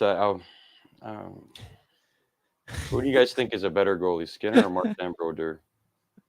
Come on, man. What do you think, bro? It's clearly Skinner. Clearly. Future Hall of Famer.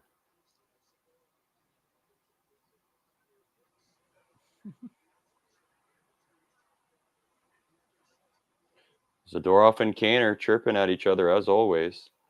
Hits tonight. Zadorov with 4, Kaner with 1. We got to get Kaner to be a bit more aggressive out there. He gets on the score sheet tonight, but yeah, he's got to dominate out there, man. He's got to be a presence. Now, how about Nuge scoring last game, man? I'd like to see Nuge score for us again. I wonder what the odds for Nuge to score are. I'm going to jump in on something right now live at Sports Interaction. I see a number I like, so I'm going to take it. Under 6.5 total goals at plus 135. So that's a live bet I am taking. Feel free to tail me or fade me, but that is a bet I am taking.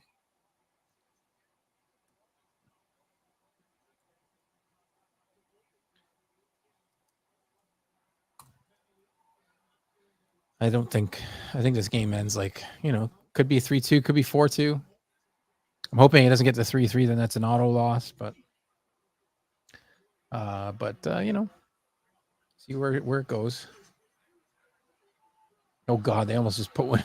That would have been a very mush of me to get that, have that happen to me, making a bet and then they score right away. Oh, there's EP40 showed up tonight. He's got 3 shots on goal. That ruins that parlay for you? Yeah, just one bet. Yeah, just one bet. Oh, so that's not like a huge parlay. Those are all separate bets? Yeah, they're all separate. Yeah. Ah, gotcha. I do love me a good huge parlay, but bet responsibly, bet local, bet with Sports Interaction. See how the rest of the night goes here. I got a few things pending. Need some more Oilers shots. Let's hope they come out in the third. I want to see somebody, light a fire under their ass in the intermission because they're getting almost doubled up in the shots here. 27-14 for Vancouver. Well, what a save by Pickard. What a save. Top right. Great shoulder save by Pickard. Great positioning, as Ellertson had alluded to earlier. Skinner would have let it in. We'd be losing right now.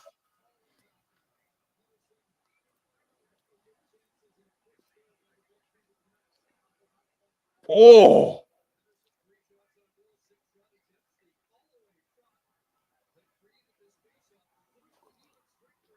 Oh, no. I don't like that reaction. I don't know how he missed. Yup! Oh.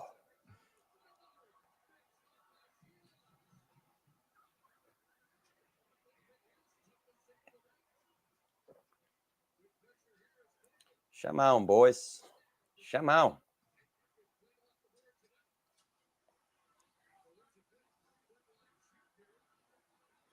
About a minute and a half to go. Some more depth shifts there. Nice little shift from the third line. I want to see the fourth line out there. I feel like I haven't seen them in forever. I mean, they got a goal tonight. Yeah. Like, where are those guys? Come on, knobbers. Get those boys out there, man. Exit, I took under 6.5 total goals, so we're at 4 total goals. I don't think there'll be 3 more.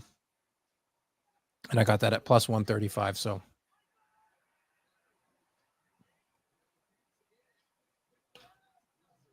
We'll see. Oh, no. Game's opening up a little bit more again here. More chances, a little back and forth action. Mostly for the Canucks, bro. Yep. I feel like they own this period. But hey, the Oilers. Intermission's your friend, though. What's that? So the intermission could be your friend here, though. I hope so. Recalibrate. Yeah. I mean, ultimately, Sean, I mean, Oilers potentially, it could be a 2-1 game still, but Knobloch electing not to go what a lot of people thought was an offside. And yeah, I might try to look at that on Twitter during the intermission to see what exactly happened. Because some people said that Draisaitl brought it back in. I didn't see that live, but I mean, there must have been a reason. It looked clearly like a bunch of tomfoolery was happening. So, Well, I know the live's going to be a lot busier now because the Canucks aren't losing anymore. It's tied, so they're going to be very proud in the TikTok live. Yeah, I'm telling you, they will be. All right. Shots are 29-15 at the end of the second period, so Oilers got some work to do. Let's see. We'll go to the live lines quickly right before we go to another break here. We got Oilers minus 125 on the money line. Vancouver even money plus 100. You bet 10, you get 10 back. Those are the increments I'm talking about right now. Under 6.5 goals, which was plus 135 when I bet it, is now minus 120. So that's a big shift in odds. So I'm glad I got it at that plus money price. If you think this game will end in regulation, plus 185 for the Oilers, plus 225 for the Canucks. Or if you think this game goes to overtime, that's the favorite right now, plus 135. We'll see where this day goes. But all right. Anything else before we go to a break here, Stuart? You happy? You're good? How you feeling? I'm feeling okay. I mean, my parlay bet, just for the people joining right now, just a reminder, my parlay, guys, it's Edmonton Oilers on the money line, of course. Connor McDavid to score in the third period here. He's gonna have to get her done. It was at any time, so now it's got to be the third period. Yeah, and obviously a plus 5.5 for goals. So I'm predicting a 4-2 win for the Edmonton. Hey, we can both win some money there if that happens. You know, this 4-2 is perfect. 4-2 is perfect. Anything more than that, not so perfect. So I think someone, I don't know. Maybe I'm gonna go with. I like what I've seen from that fourth line, but I'm going to say the second line has been good as well, too. Maybe King Draisaitl steps up here, gets the go-ahead goal, and McJeezy with the empty netter. That's what I'm thinking. Hopefully. I mean, they're going to play those top guys a lot in the third for sure. Landon Gerard chimes in and says, Mick trash. Hopefully you stick around, Landon. Welcome to the stream. We are taking a break. We'll be back shortly with the third period, guys. Don't go anywhere. In fact, tell your friends. Tell them to come into the locker room. We'd really appreciate it. We like hanging out with all you guys. So we'll be back in about 10 minutes or so. Grab yourself a snack, grab yourself a drink, and tune in to the third period with me and Stu. All right? All right. We'll be right back, guys.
And we are back, and we are live for the third period, which is just about to get underway in Vancouver. And what a game it has been. Edmonton doesn't really look great, if I'm being honest, and Vancouver looks like they're pushing the pace, doubling up the Oilers in shots. It's 29-15, I believe, right now.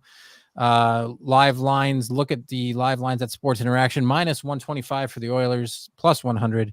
That hasn't moved since the intermission. So I don't know. I mean, I wouldn't jump in on the Oilers right now. I mean, they look sort of like a bit behind the Canucks, but I mean, they can turn it around real quick and score some goals. So I would just leave that. I have the live bet on the under 6.5.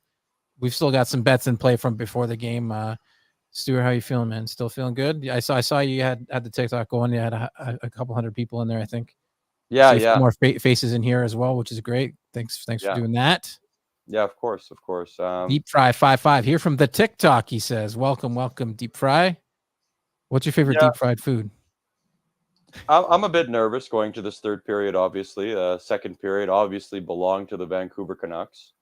I think maybe the Vancouver Canucks fans throwing debris on the ice maybe fueled the Vancouver Canucks. I guess I don't know. They seem to be playing very good since that play. It was a little late in the period, but yeah, they were. I mean, they were controlling a bit before that, but I don't know. I mean, that shouldn't be a penalty. But if they do it again, maybe they'll get a penalty. But I think I've seen that before. Where they've called delay a game where it gets really bad. Yeah, I don't think I expected it to get bad, but hey, who knows with Vancouver Canucks fans. Xander also came from the TikTok. Welcome, Xander.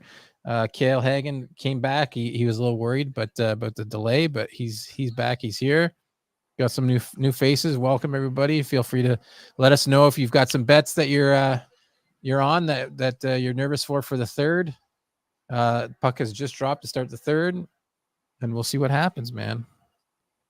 Oh, that one Canucks fan said he put on his Pettersson jersey for the third, and he tapped the Calgary Flames logo on his McDavid jersey for bad luck. That's some bad juju right there. You can't do that. Can't involve the Flames in this madness. Yeah. Flames aren't a part of this. Yeah, leave the Flames out of this, man. They were out of this a while back, if you recall. So not a part of the equation. Yeah. Stacy says, "Let's go Oilers." She's been here for a bit. I assume it's a she. I'm sorry if you're not. My apologies then. And Ellertson's one of the subscribers on the channel, I believe. Oh, nice. Yeah. Apologies.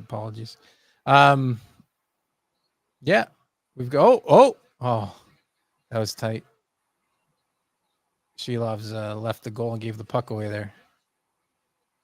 Somebody. Oilers are pressuring a little bit. Yeah, big stop by Picks there.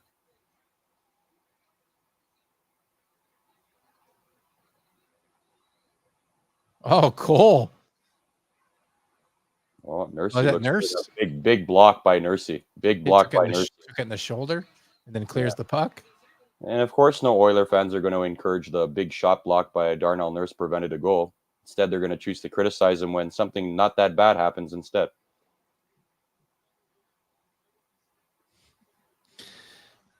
Dr. Phil chimes in and says, "Basteluch, what's up, brother?" Bastel went to bed a long time ago, Dr. Phil. It's just me, Stu, and some people on the YouTube channel. That's a different chat that just popped up, not in the YouTube chat. Nothing you'll see, Stu. And yeah, sorry, Stacy. I just assumed, but wrong of me to assume. Oilers putting on some pressure. I like to see that. We're on some Oilers money line here, so. Come on, Oilers, man. We need 2 goals. We need 2 goals, man. And 1 for McDavid. Yeah. Linz says we need big pressure from our top line this period. I agree. Dr. Phil says, "Go Oilers." I live bet. Dr. Phil. Phil McGraw in the chat. Nice. Love to see it. Oh, my feed almost went down. Yeah, I thought I saw a glitch there. Yeah. We're okay. Nux fan feels nervous because he says if the Oilers win tonight, they're definitely not going to lose at home for Game 6. I agree with the statement. Yeah, I agree too. And I mean, if the Canucks win, I still think it would go 7. So Yeah. It's over in 6 or it goes 7. I wouldn't predict who win in 7. That's tough, but I would still go with the Oilers. Exit. I have a few bets left. I've got a couple losers already. That happens. I have 5 more that are open at the moment. So we'll see how the night shakes out. I'm waiting on some shots on goal from Darnell Nurse, Connor McDavid, Draisaitl. What Connor a block Garland by under. Nursey So, getting all the stick taps on the bench after that shot block. That stings, man. Doesn't feel good. rightfully so.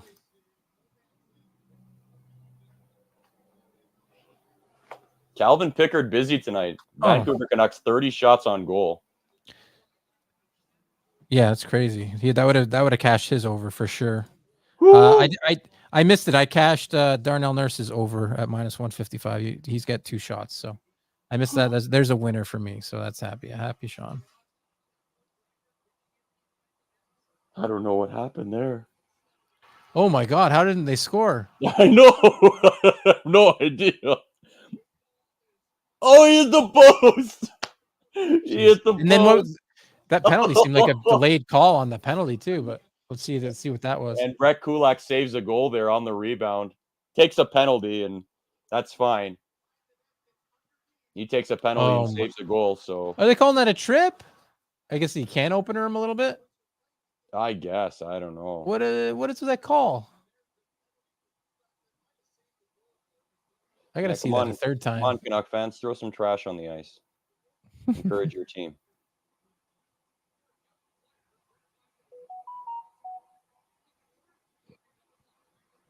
All right, big penalty kill coming up. I'm gonna not look at the comments either. Pickard has played a perfect game so far, says Linz. Yeah, he played pretty well. A lot of big saves for the Oilers. We haven't really shown up here through 2 periods. Excuse me.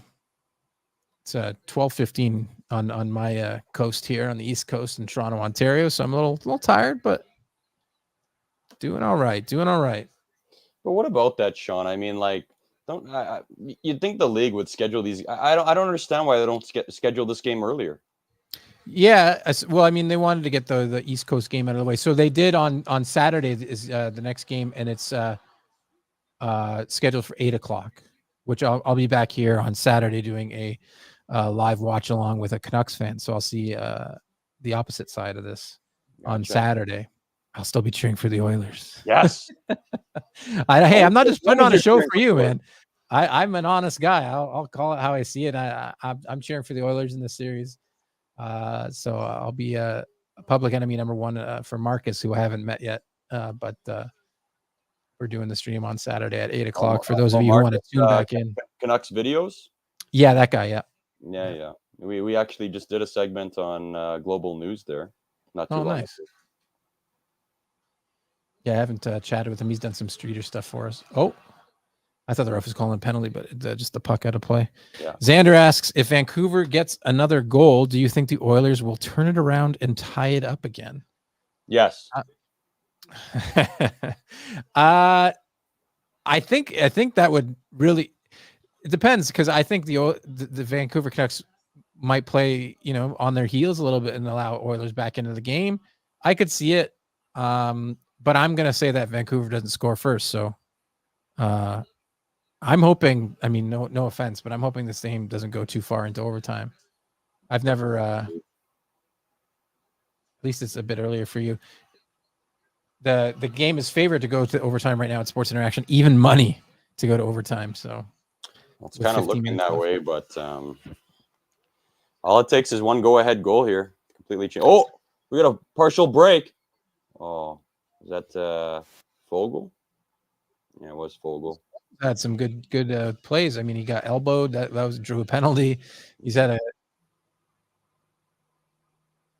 just couldn't. He just didn't have the speed here to get. He didn't even hit the net, eh? He might have. I don't know if he hit the side of the net, but he did get a shot off. Yeah, I think that's what it looks like to me on a 20-second delay. Yeah, I mean, if you guys think it'll end in regulation, Oilers plus 230 in regulation, Canucks plus 275. Tie is now -105, so minus money. Total is 5.5. So if you think this will get a goal in the next few minutes, then maybe an empty netter. That's at even money if you like the over 5.5, which Stuart's on for his parlay. So we'll see what happens there.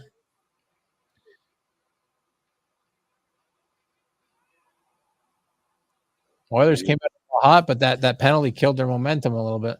Back on their heels.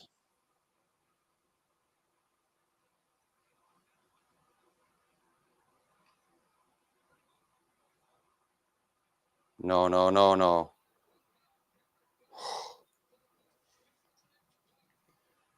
This game is so nerve-wracking, bro. Oh, McDavid did that!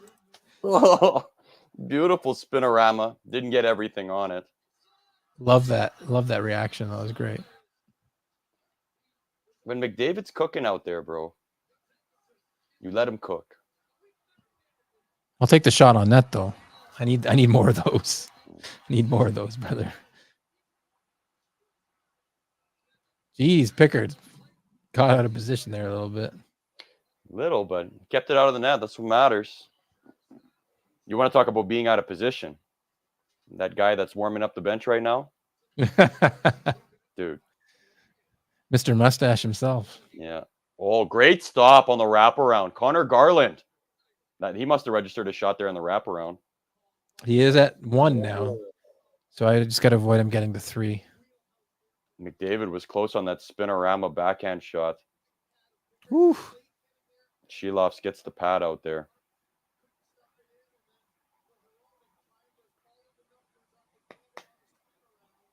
A couple of close chances for both teams there. The Garland chance was better and closer to going in, but Road Warrior Jay giving Calvin Pickard his props. Says he's holding it down like a boss. Hey, I like these people that can be honest. We talked about that a bit earlier. Mm-hmm.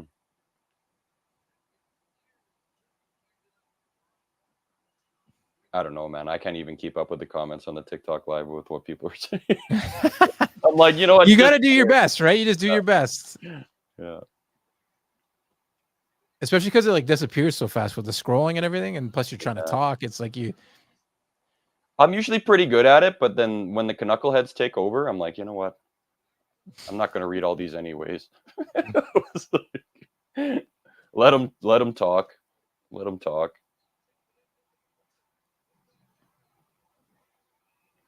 That's out of play. Exit saying this game's not going to overtime. We'll see. Oh, my goodness. Yeah, Pickard a bit lucky on that post. And Kulak saving a goal. Thank you, Brett Kulak. Great defensive play. That one Canucks fan, 48, also showing some love for Pickard once again. Pickard is doing amazing. I was hoping they were going to show the replay on that. They showed the replay of the post, but I wanted to see that penalty on Kulak to see what it was. I didn't see it live. It didn't really register to me.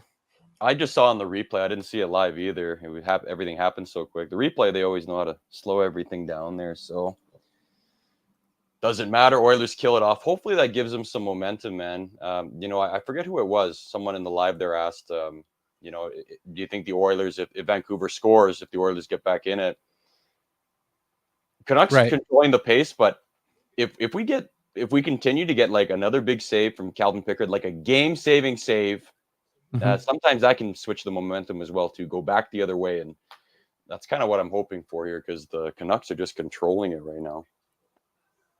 Mm-hmm. And the only way the Oilers have really been able to get any shots off is as a counterattack. Lynn says Oilers have got Vancouver's building so quiet right now. You'll be able to sleep when Edmonton scores.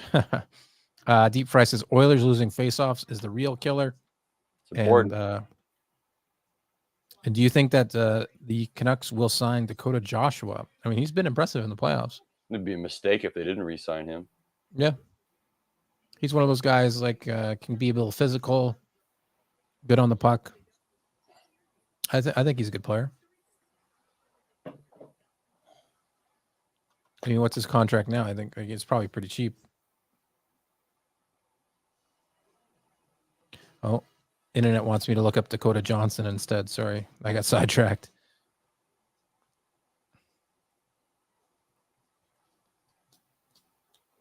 Come on, boys. Come on, Kaner. Mix things up here a little bit.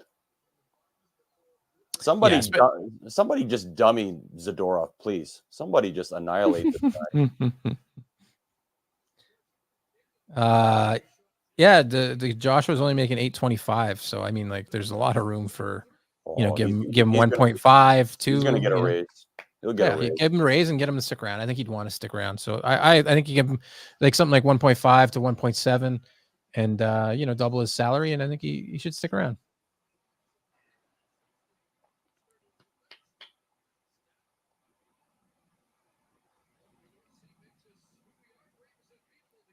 Mm-hmm. You ready to stick out a triple overtime stream here, or what, Stu? All right, it's 4 a.m. here. Shawn, wake up. I probably got to get some clarification from my bosses how long I have to actually stick around for this. If in the future, if it goes into like double, triple overtime or something, do I get the next day off, or how does that work? Did you bring enough monsters and candy there? I've got a lot of candy. I only have one energy drink though. I've got some water kick around. I'll make it. Especially if it's been an entertaining game. It hasn't been a snooze fest like some of those Canucks Nashville games. Yeah, those were boring. Oh, don't let him shoot that puck. Good.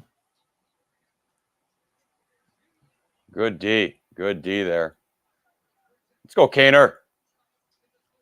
Was that Zadorov on Kane? Yeah. Those two. Honestly, that would be a good fight. Zadorov's such a big guy. Yeah. But Kane's a fighter too. So I think Kane's challenged him a few times, and Zadorov not wanting to oblige. Oh, Cody Ceci throwing one on that, and then he takes a seat. 10 minutes and 40 seconds. That's where I'm at. Left in the game. It's 2-2. Shots are 34-19.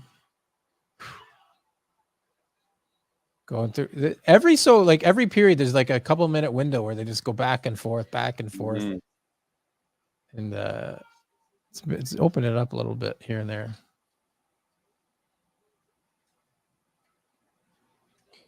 Yeah, big hit in the corner there.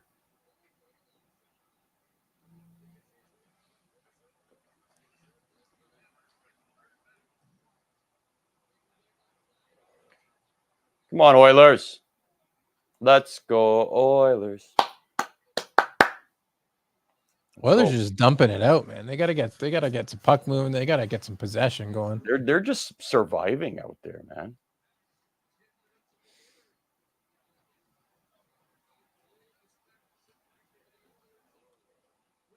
It's like they're in the intensive unit right now, just surviving, bro. Like, come on. Make something happen, boys. Where's the fourth line? Where is the fourth line, Shawn? I don't think I've seen him out there.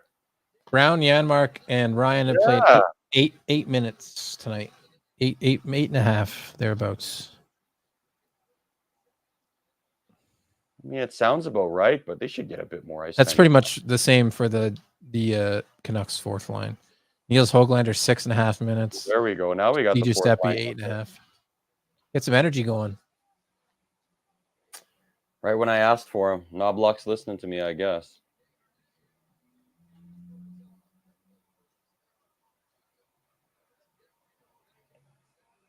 Zadorov and Kane are going at it.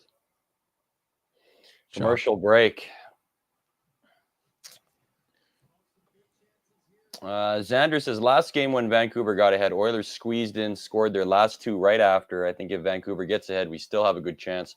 Oilers don't seem to let them get ahead for long. Image G, I don't know if I said that right, says, let's go Oilers. I like that comment. And that one Canucks fan 48, pretty active in here, says Zadorov is a big asset to our defense, and he knows Kane isn't much, so he's not going to cost the team 5 valuable minutes so he can be defending. Interesting. Fair enough. Image says that's correct. You said their name properly. I do my best.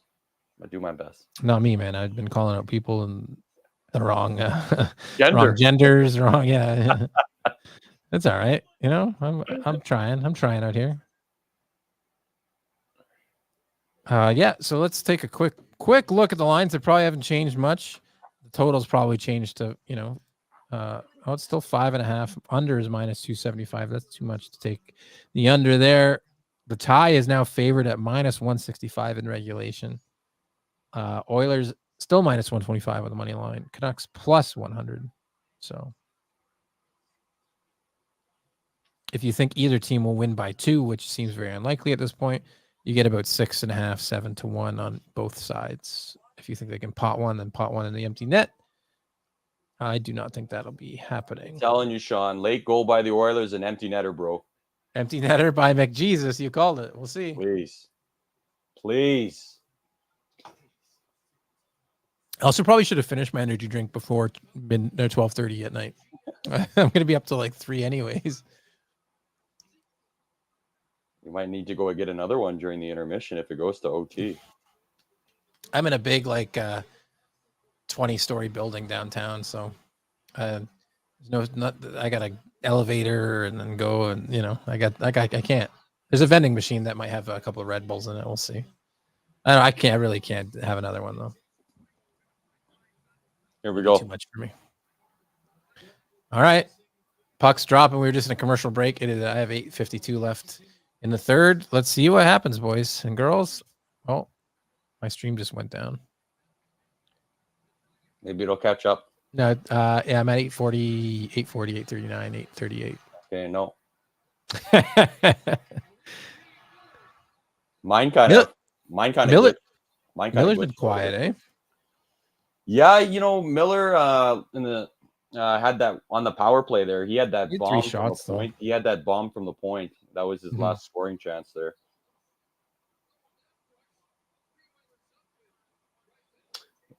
Landon says, get it together. Vancouver's spending too much time in the Oilers zone. I agree. 100% I agree. Canucks really controlling the pace of this game, man. Mm-hmm. I'm telling you, the garbage on the ice is just fuel for the Canucks. I don't know.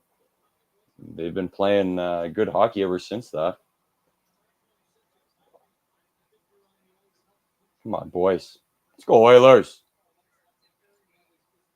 Oh, Kulak's playing with Bouchard on the point. That's an interesting defensive pairing. Don't typically see them play together. Hey, maybe they're just trying to change things up, man. Mm-hmm. Oh, you got to get that face off, though.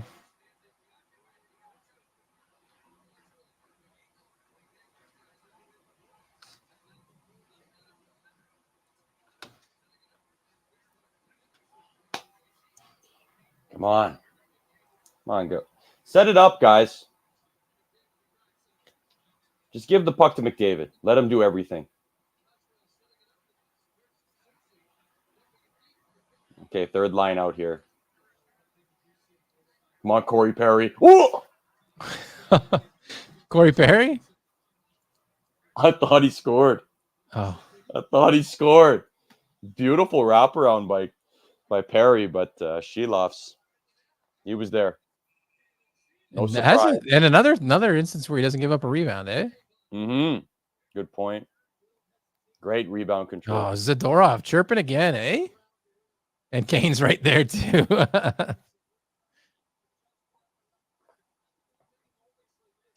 They're best buddies.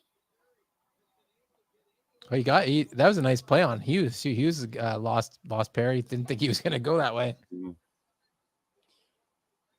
And they switched things up. Kaner's playing on that third line, which I don't mind. He's getting some more ice time. Yeah, double. I mean, he's been very visible. I mean, he scored. Mm-hmm. So I mean, may as well reward him. Hey, play the hot hand, bro. And I mean, hey, like he's engaged obviously with Zadorov, and he's not doing anything dumb. I think, I think that's good. I think Evander Kane, when he's focused and engaged and fiery, I think that's the best Evander Kane on the ice. I just want him to lower the boom on Zadorov, man. That's a tough thing to do. That'll get the team going, though. I mean, it was just like last game, that game-winning goal in the corner. He annihilates Hronek in the corner, and then that leads to a goal, the game-winning goal from Bouchard.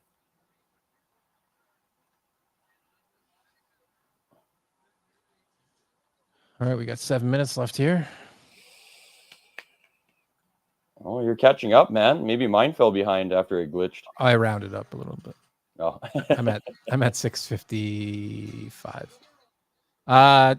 Exit says my prediction: Panthers beat Bruins, Stars beat Avalanche. I would agree with both of those. Although I thought that they were both going to win the last game too. So, Well, no Valerie Nichushkin, man, for the Colorado Avalanche. That's a huge loss. Huge loss. Still nothing really official came out about that, but hopefully he finds the help he needs. Mm-hmm. Whoa!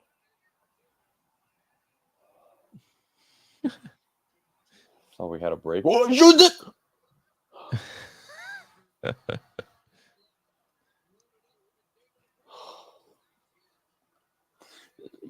The third line. Oh no, that's not the third line. That's McJesus. Okay, man, I thought it was Fogle. Oh, it is Fogle, I think. No, it's McDavid. Unless they changed lines right away. But what a save by Sheloffs. This close, man. This close on McJesus, man. McDavid, that was the goal. Come on. But the thing you gotta love about McDavid, right when you think a scoring opportunity is gone, they call him McMagic because poof, pulls a rabbit out of his hat, and there's another scoring opportunity just like that. I wish he hit the net. Could have used that for a shot on goal, man. I thought he did. I thought it hit the pad. No, it went wide. No. Didn't Sheloff get a pad on that? No. Okay. Not according to NHL.com. It says Connor McDavid snapshot wide right. Really? Yeah. I thought in the replay I saw he got a pad on that, but it was a bit blurry. Oilers with some pressure now. Uh-oh. Canucks going back the other way. Oh, he missed the net again.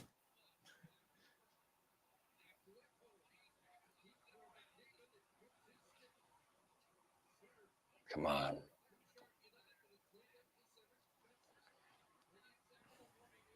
Lynn says we need McJesus or the German Gretzky to kick in and take the game. Yes, the German Gretzky, yeah. Yeah.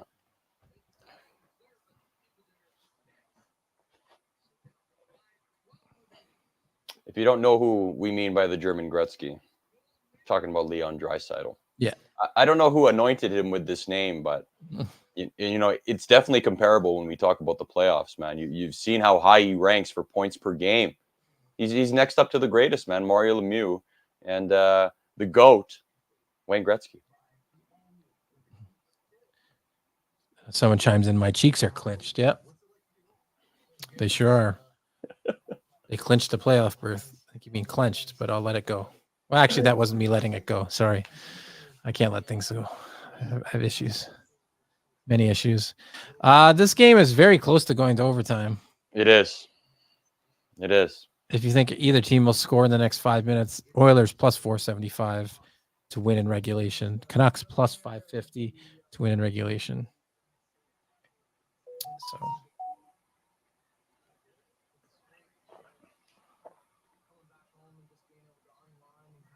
they might kill the parlay too if it goes to overtime. That's not good news. Yeah. I hit my under 6.5, which looks pretty good right now. Even if they score, they're not scoring 3, right? Right. Come on, guys. We need another goal and an empty netter. That But Shawn, so let's just say I don't think this is going to happen. But let's just say I'm listening. Oilers score, Canucks score. We've hit the 6 goals there. That's the over 5, right? Yep. And if it goes to overtime, that still counts, right? Yeah, you still count that. Yep. If McDavid scores in overtime or something, yeah. Oh, that would be perfect. Yeah, that'd be golden. That would be perfect. You got a lot of fans sitting on their hands here in the stands, nervous. 8 games decided by 1 goal. 8 straight games decided by 1 goal for the Canucks. I looked at that bet at Sports Interaction before the game started. The downfall is that it had to be in regulation for either team to win by 1. It was like plus 750 and I was like, oh, like not either team. Sorry, you have to either bet the Canucks or the Oilers. You can't just take either team to win by 1. And it would have been a good bet, plus money, a lot of plus money, but I thought this game could have been tight, could have been overtime. I looked at that at plus 325 too, but obviously didn't take it. I just jumped on the Oilers. Oh, wow. They're giving that icing. I'll take that. Come on, guys. Lynn says it's overtime now.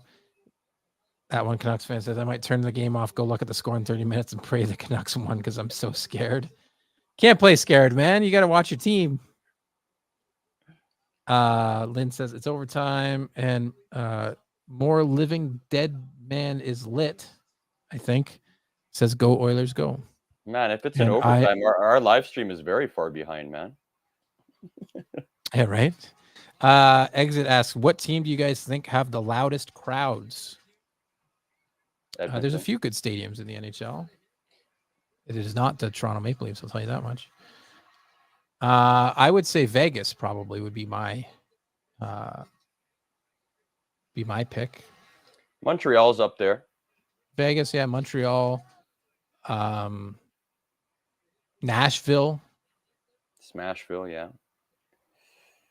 I remember the 06 run for the Edmonton Oilers when they had the decibel thing out there. It was like record setting. That's how loud it got in the old building there. And I'll do a Google, see if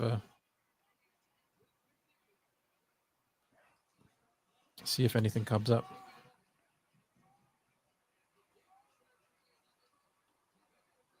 Come on, guys. 3.5 minutes to go here. Kaner on the ice still. I'm getting a lot of ice time. I like it. I like it a lot. TJ Miller can shoot that puck too. That shot was 95 miles an hour. He's bagged. Something called bosshorn.com says, which I don't know, says Bell Center had the loudest, then Vegas, and then Chicago. Actually, Chicago's got some good fans. The Madhouse. Yeah. Yeah, their attendance really picked up when they went on that cup run and, won a couple championships. Because they were dead for a long time. Yeah.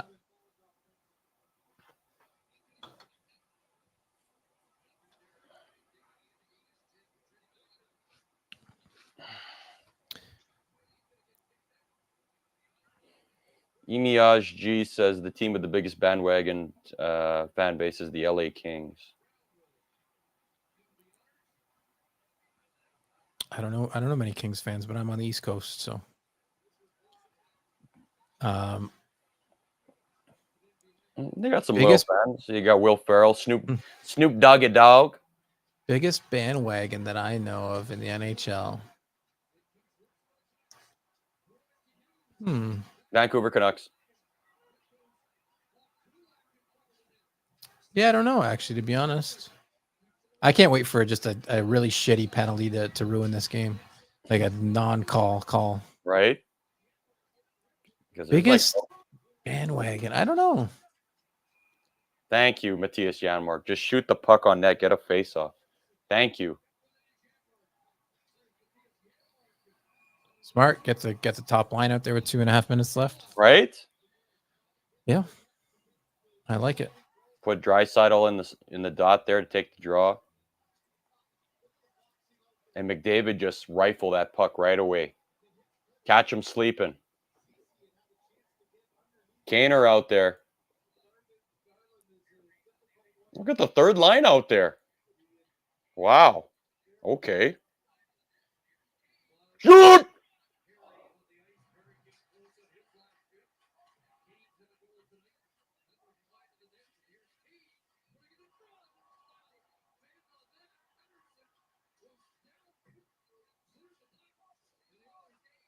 Oh, man.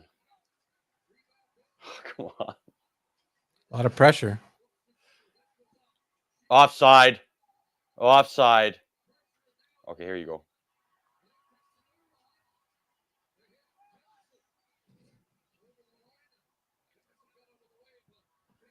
You know what? Okay, I see Knobloch's strategy here. Tire out those lines and dying 2 minutes now. Now you put McJesus out there, I'm guessing. There they are. Oh, no, that's Nuge. Oh, yeah, that's the top line. Is that Nuge and Fogle? That's Fogle. Hey, like I said, Fogel and Kane have had good games.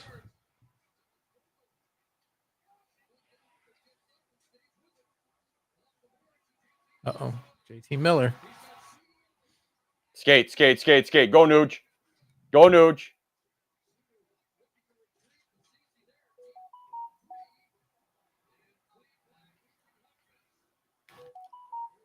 Oh, your phone's blowing up. Maybe something happened. No, just the wifey texting me, asked me how the game's going.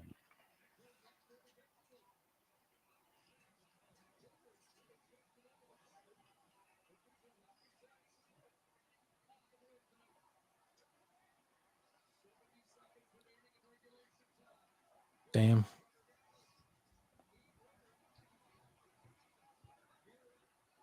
Minute left.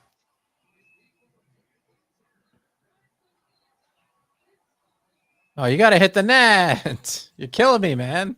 Right? David and Draisaitl not hitting the net. I've got their over on shot props. Wouldn't mind if they hit the net. Sean, you might have called it. We might be looking at a triple OT here. I hope not. Oh, such a decent play by the Vancouver defender. Who was that? Ronick? Yeah. Hronik, who's been not good. Oh, maybe I don't want to jinx it here, but he doesn't have any points in the playoffs, man. And he's got a minus rating.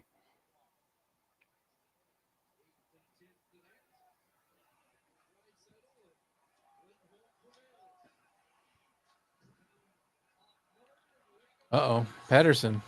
Was that Pedersen that coughed it up?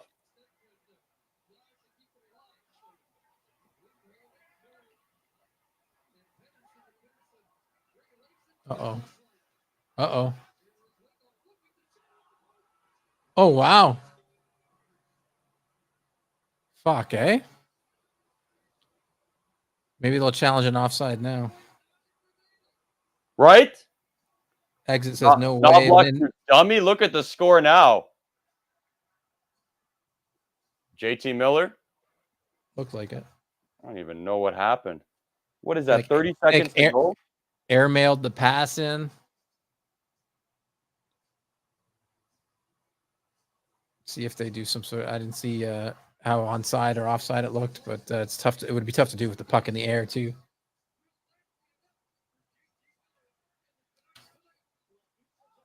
Nope, that's onside for sure. Was that in? It had to have been. Yeah, back bar, I think. Oh, yeah. JT Miller, Johnny on the spot. Oh, funny bounce with the kick there and right to JT Miller. Jeez, it must be freaking electric in Rogers Arena. Damn. What a rough way to... I mean, it's still 30 seconds left, at least on my account. Let's see what the Oilers can do here.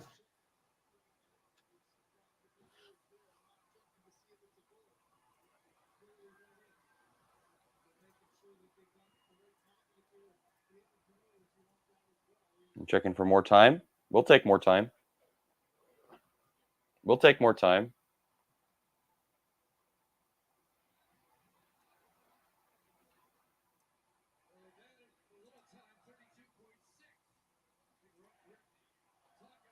Knobloch's like, can we challenge that second goal that I didn't challenge before?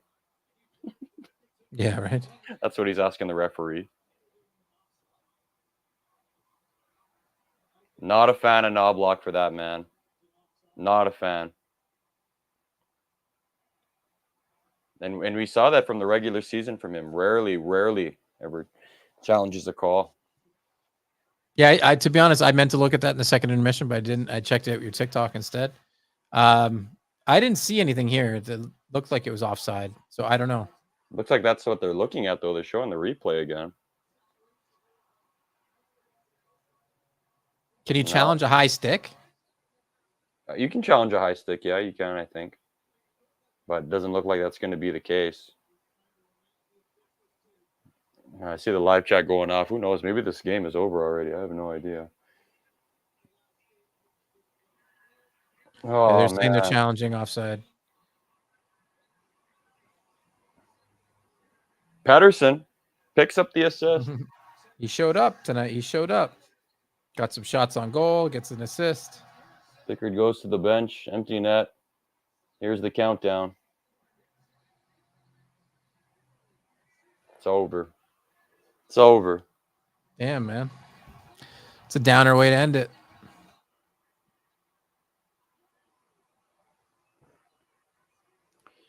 I mean, oh, it's crazy loud in there now. 0 for 5 on the power play for the Oilers. And not a lot of chances on it either. Couple early on, but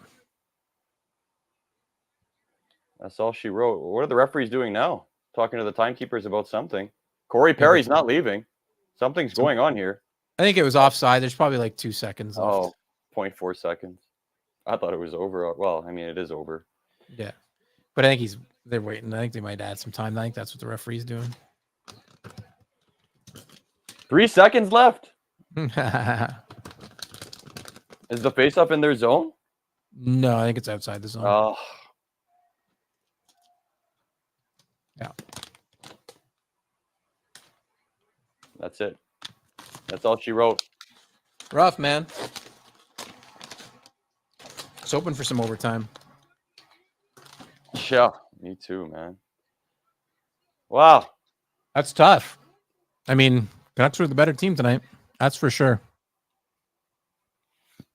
Definitely. They wanted it more. I mean, definitely outplayed the Oilers for second and third period, bro. Wow. Wow. It's rough. You going to do a post-game TikTok or? Yeah, I typically do. I think so. I think so. I mean, there's something to say. It's going to be the busiest live I've ever run. The Canuck lads are going to be like, I can't wait for him to be live so I can say this and this and that. So it'll be busy. Trust me. It'll be, I think we had 400 people last time the Canucks won. Oh, well, hopefully it's that busy for you, even though it'll be tough. It'll be tough. Yeah, that's it for this stream.